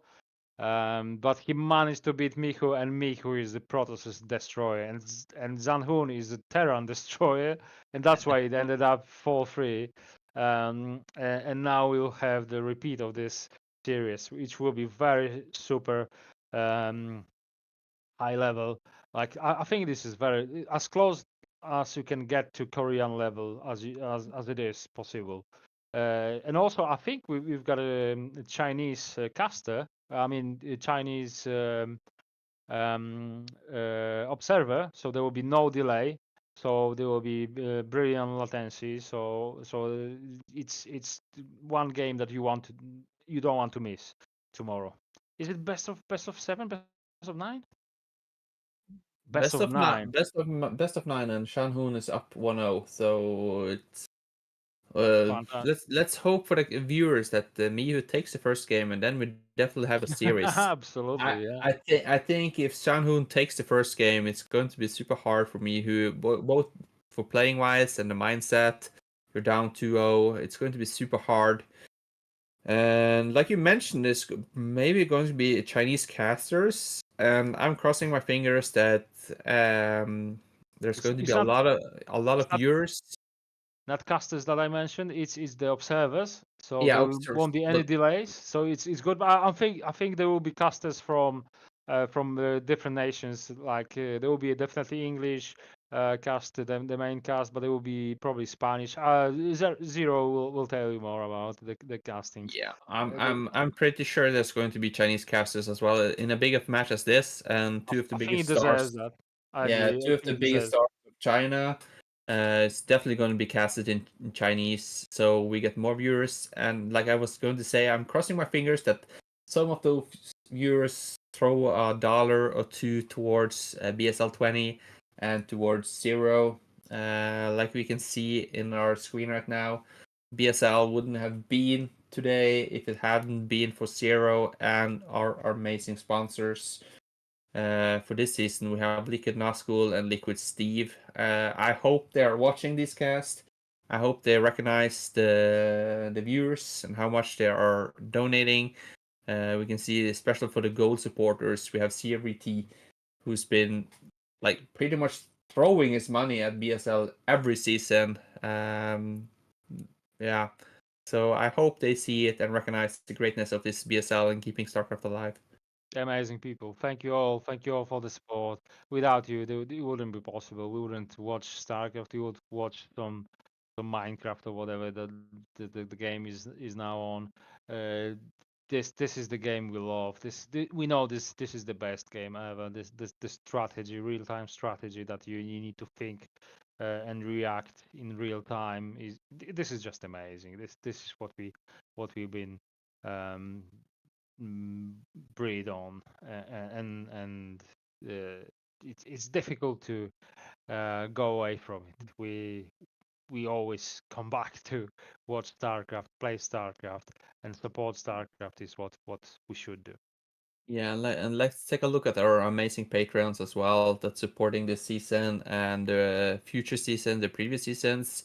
While we throw out the missing person for Nyoken, that's Nyoken. We haven't seen him for a while. We hope you're doing well. He used to be a Bombastic General, I think. So hopefully we see him soon. And Gypsy, the commentating duo. They don't have much to go for as you and me, dAbAdEEm, but they're doing great. Not as well as us, but we have Wolf of Wall Street, $200 a month. We have Andrew, big legend, Bombastic General at $100 a month. We have My Fleeting Dream, Bombastic Colonel. We have $50 a month. Striker, Bombastic Major plus. We have $30 a month for Tim and Tupacalypse. And we have the $20 a month, Yu Xiang, Madinho, Steven Robertson, KG Streaming Channel, Daniel Lopez, LML, Nicholas Schuler. Big thank you.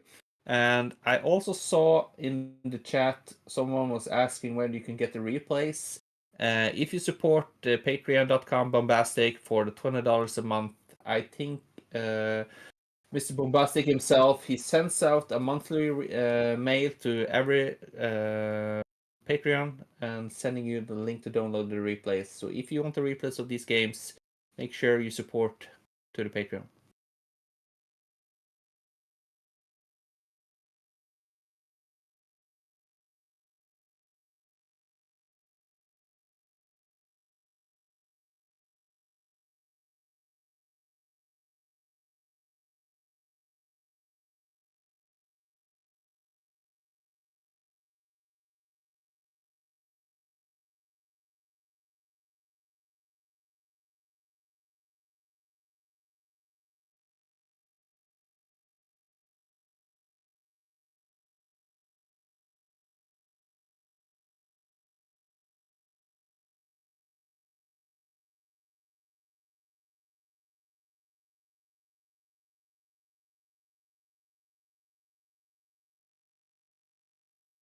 Absolutely, great season, great matches, great level. Well, it's so close to Pro League that it's difficult to differentiate somehow sometimes because the finals are like you wouldn't be able to tell if that's the semi-final of Pro League or the final of the GosuLeague. So the guys are brilliant. The players are awesome. It's just amazing that we can still play this game, watch this game on that high level. I always enjoy it. Yeah, it's amazing to see every season the players evolving, getting higher level, and yeah, I think even in the House League and the lower leagues are getting higher as well. You see people actually really thriving. More people are streaming, talking in the channels, learning.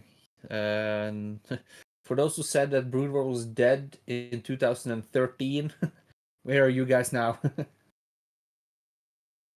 It's more alive than ever.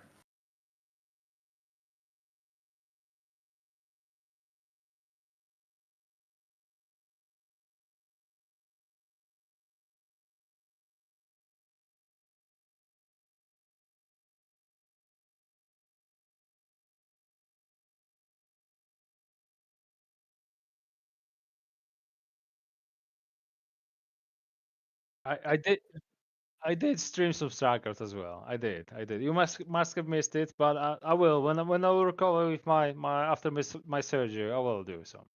I will do. Trust me.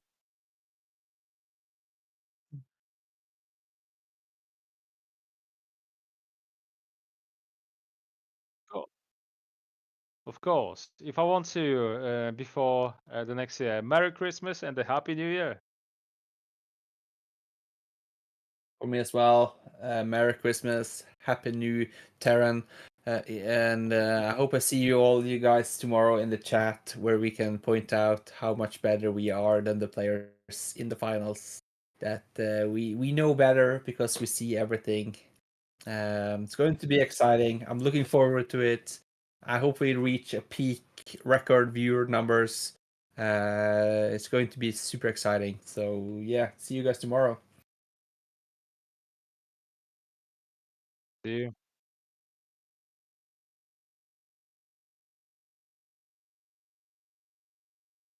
Bye bye. Cheers.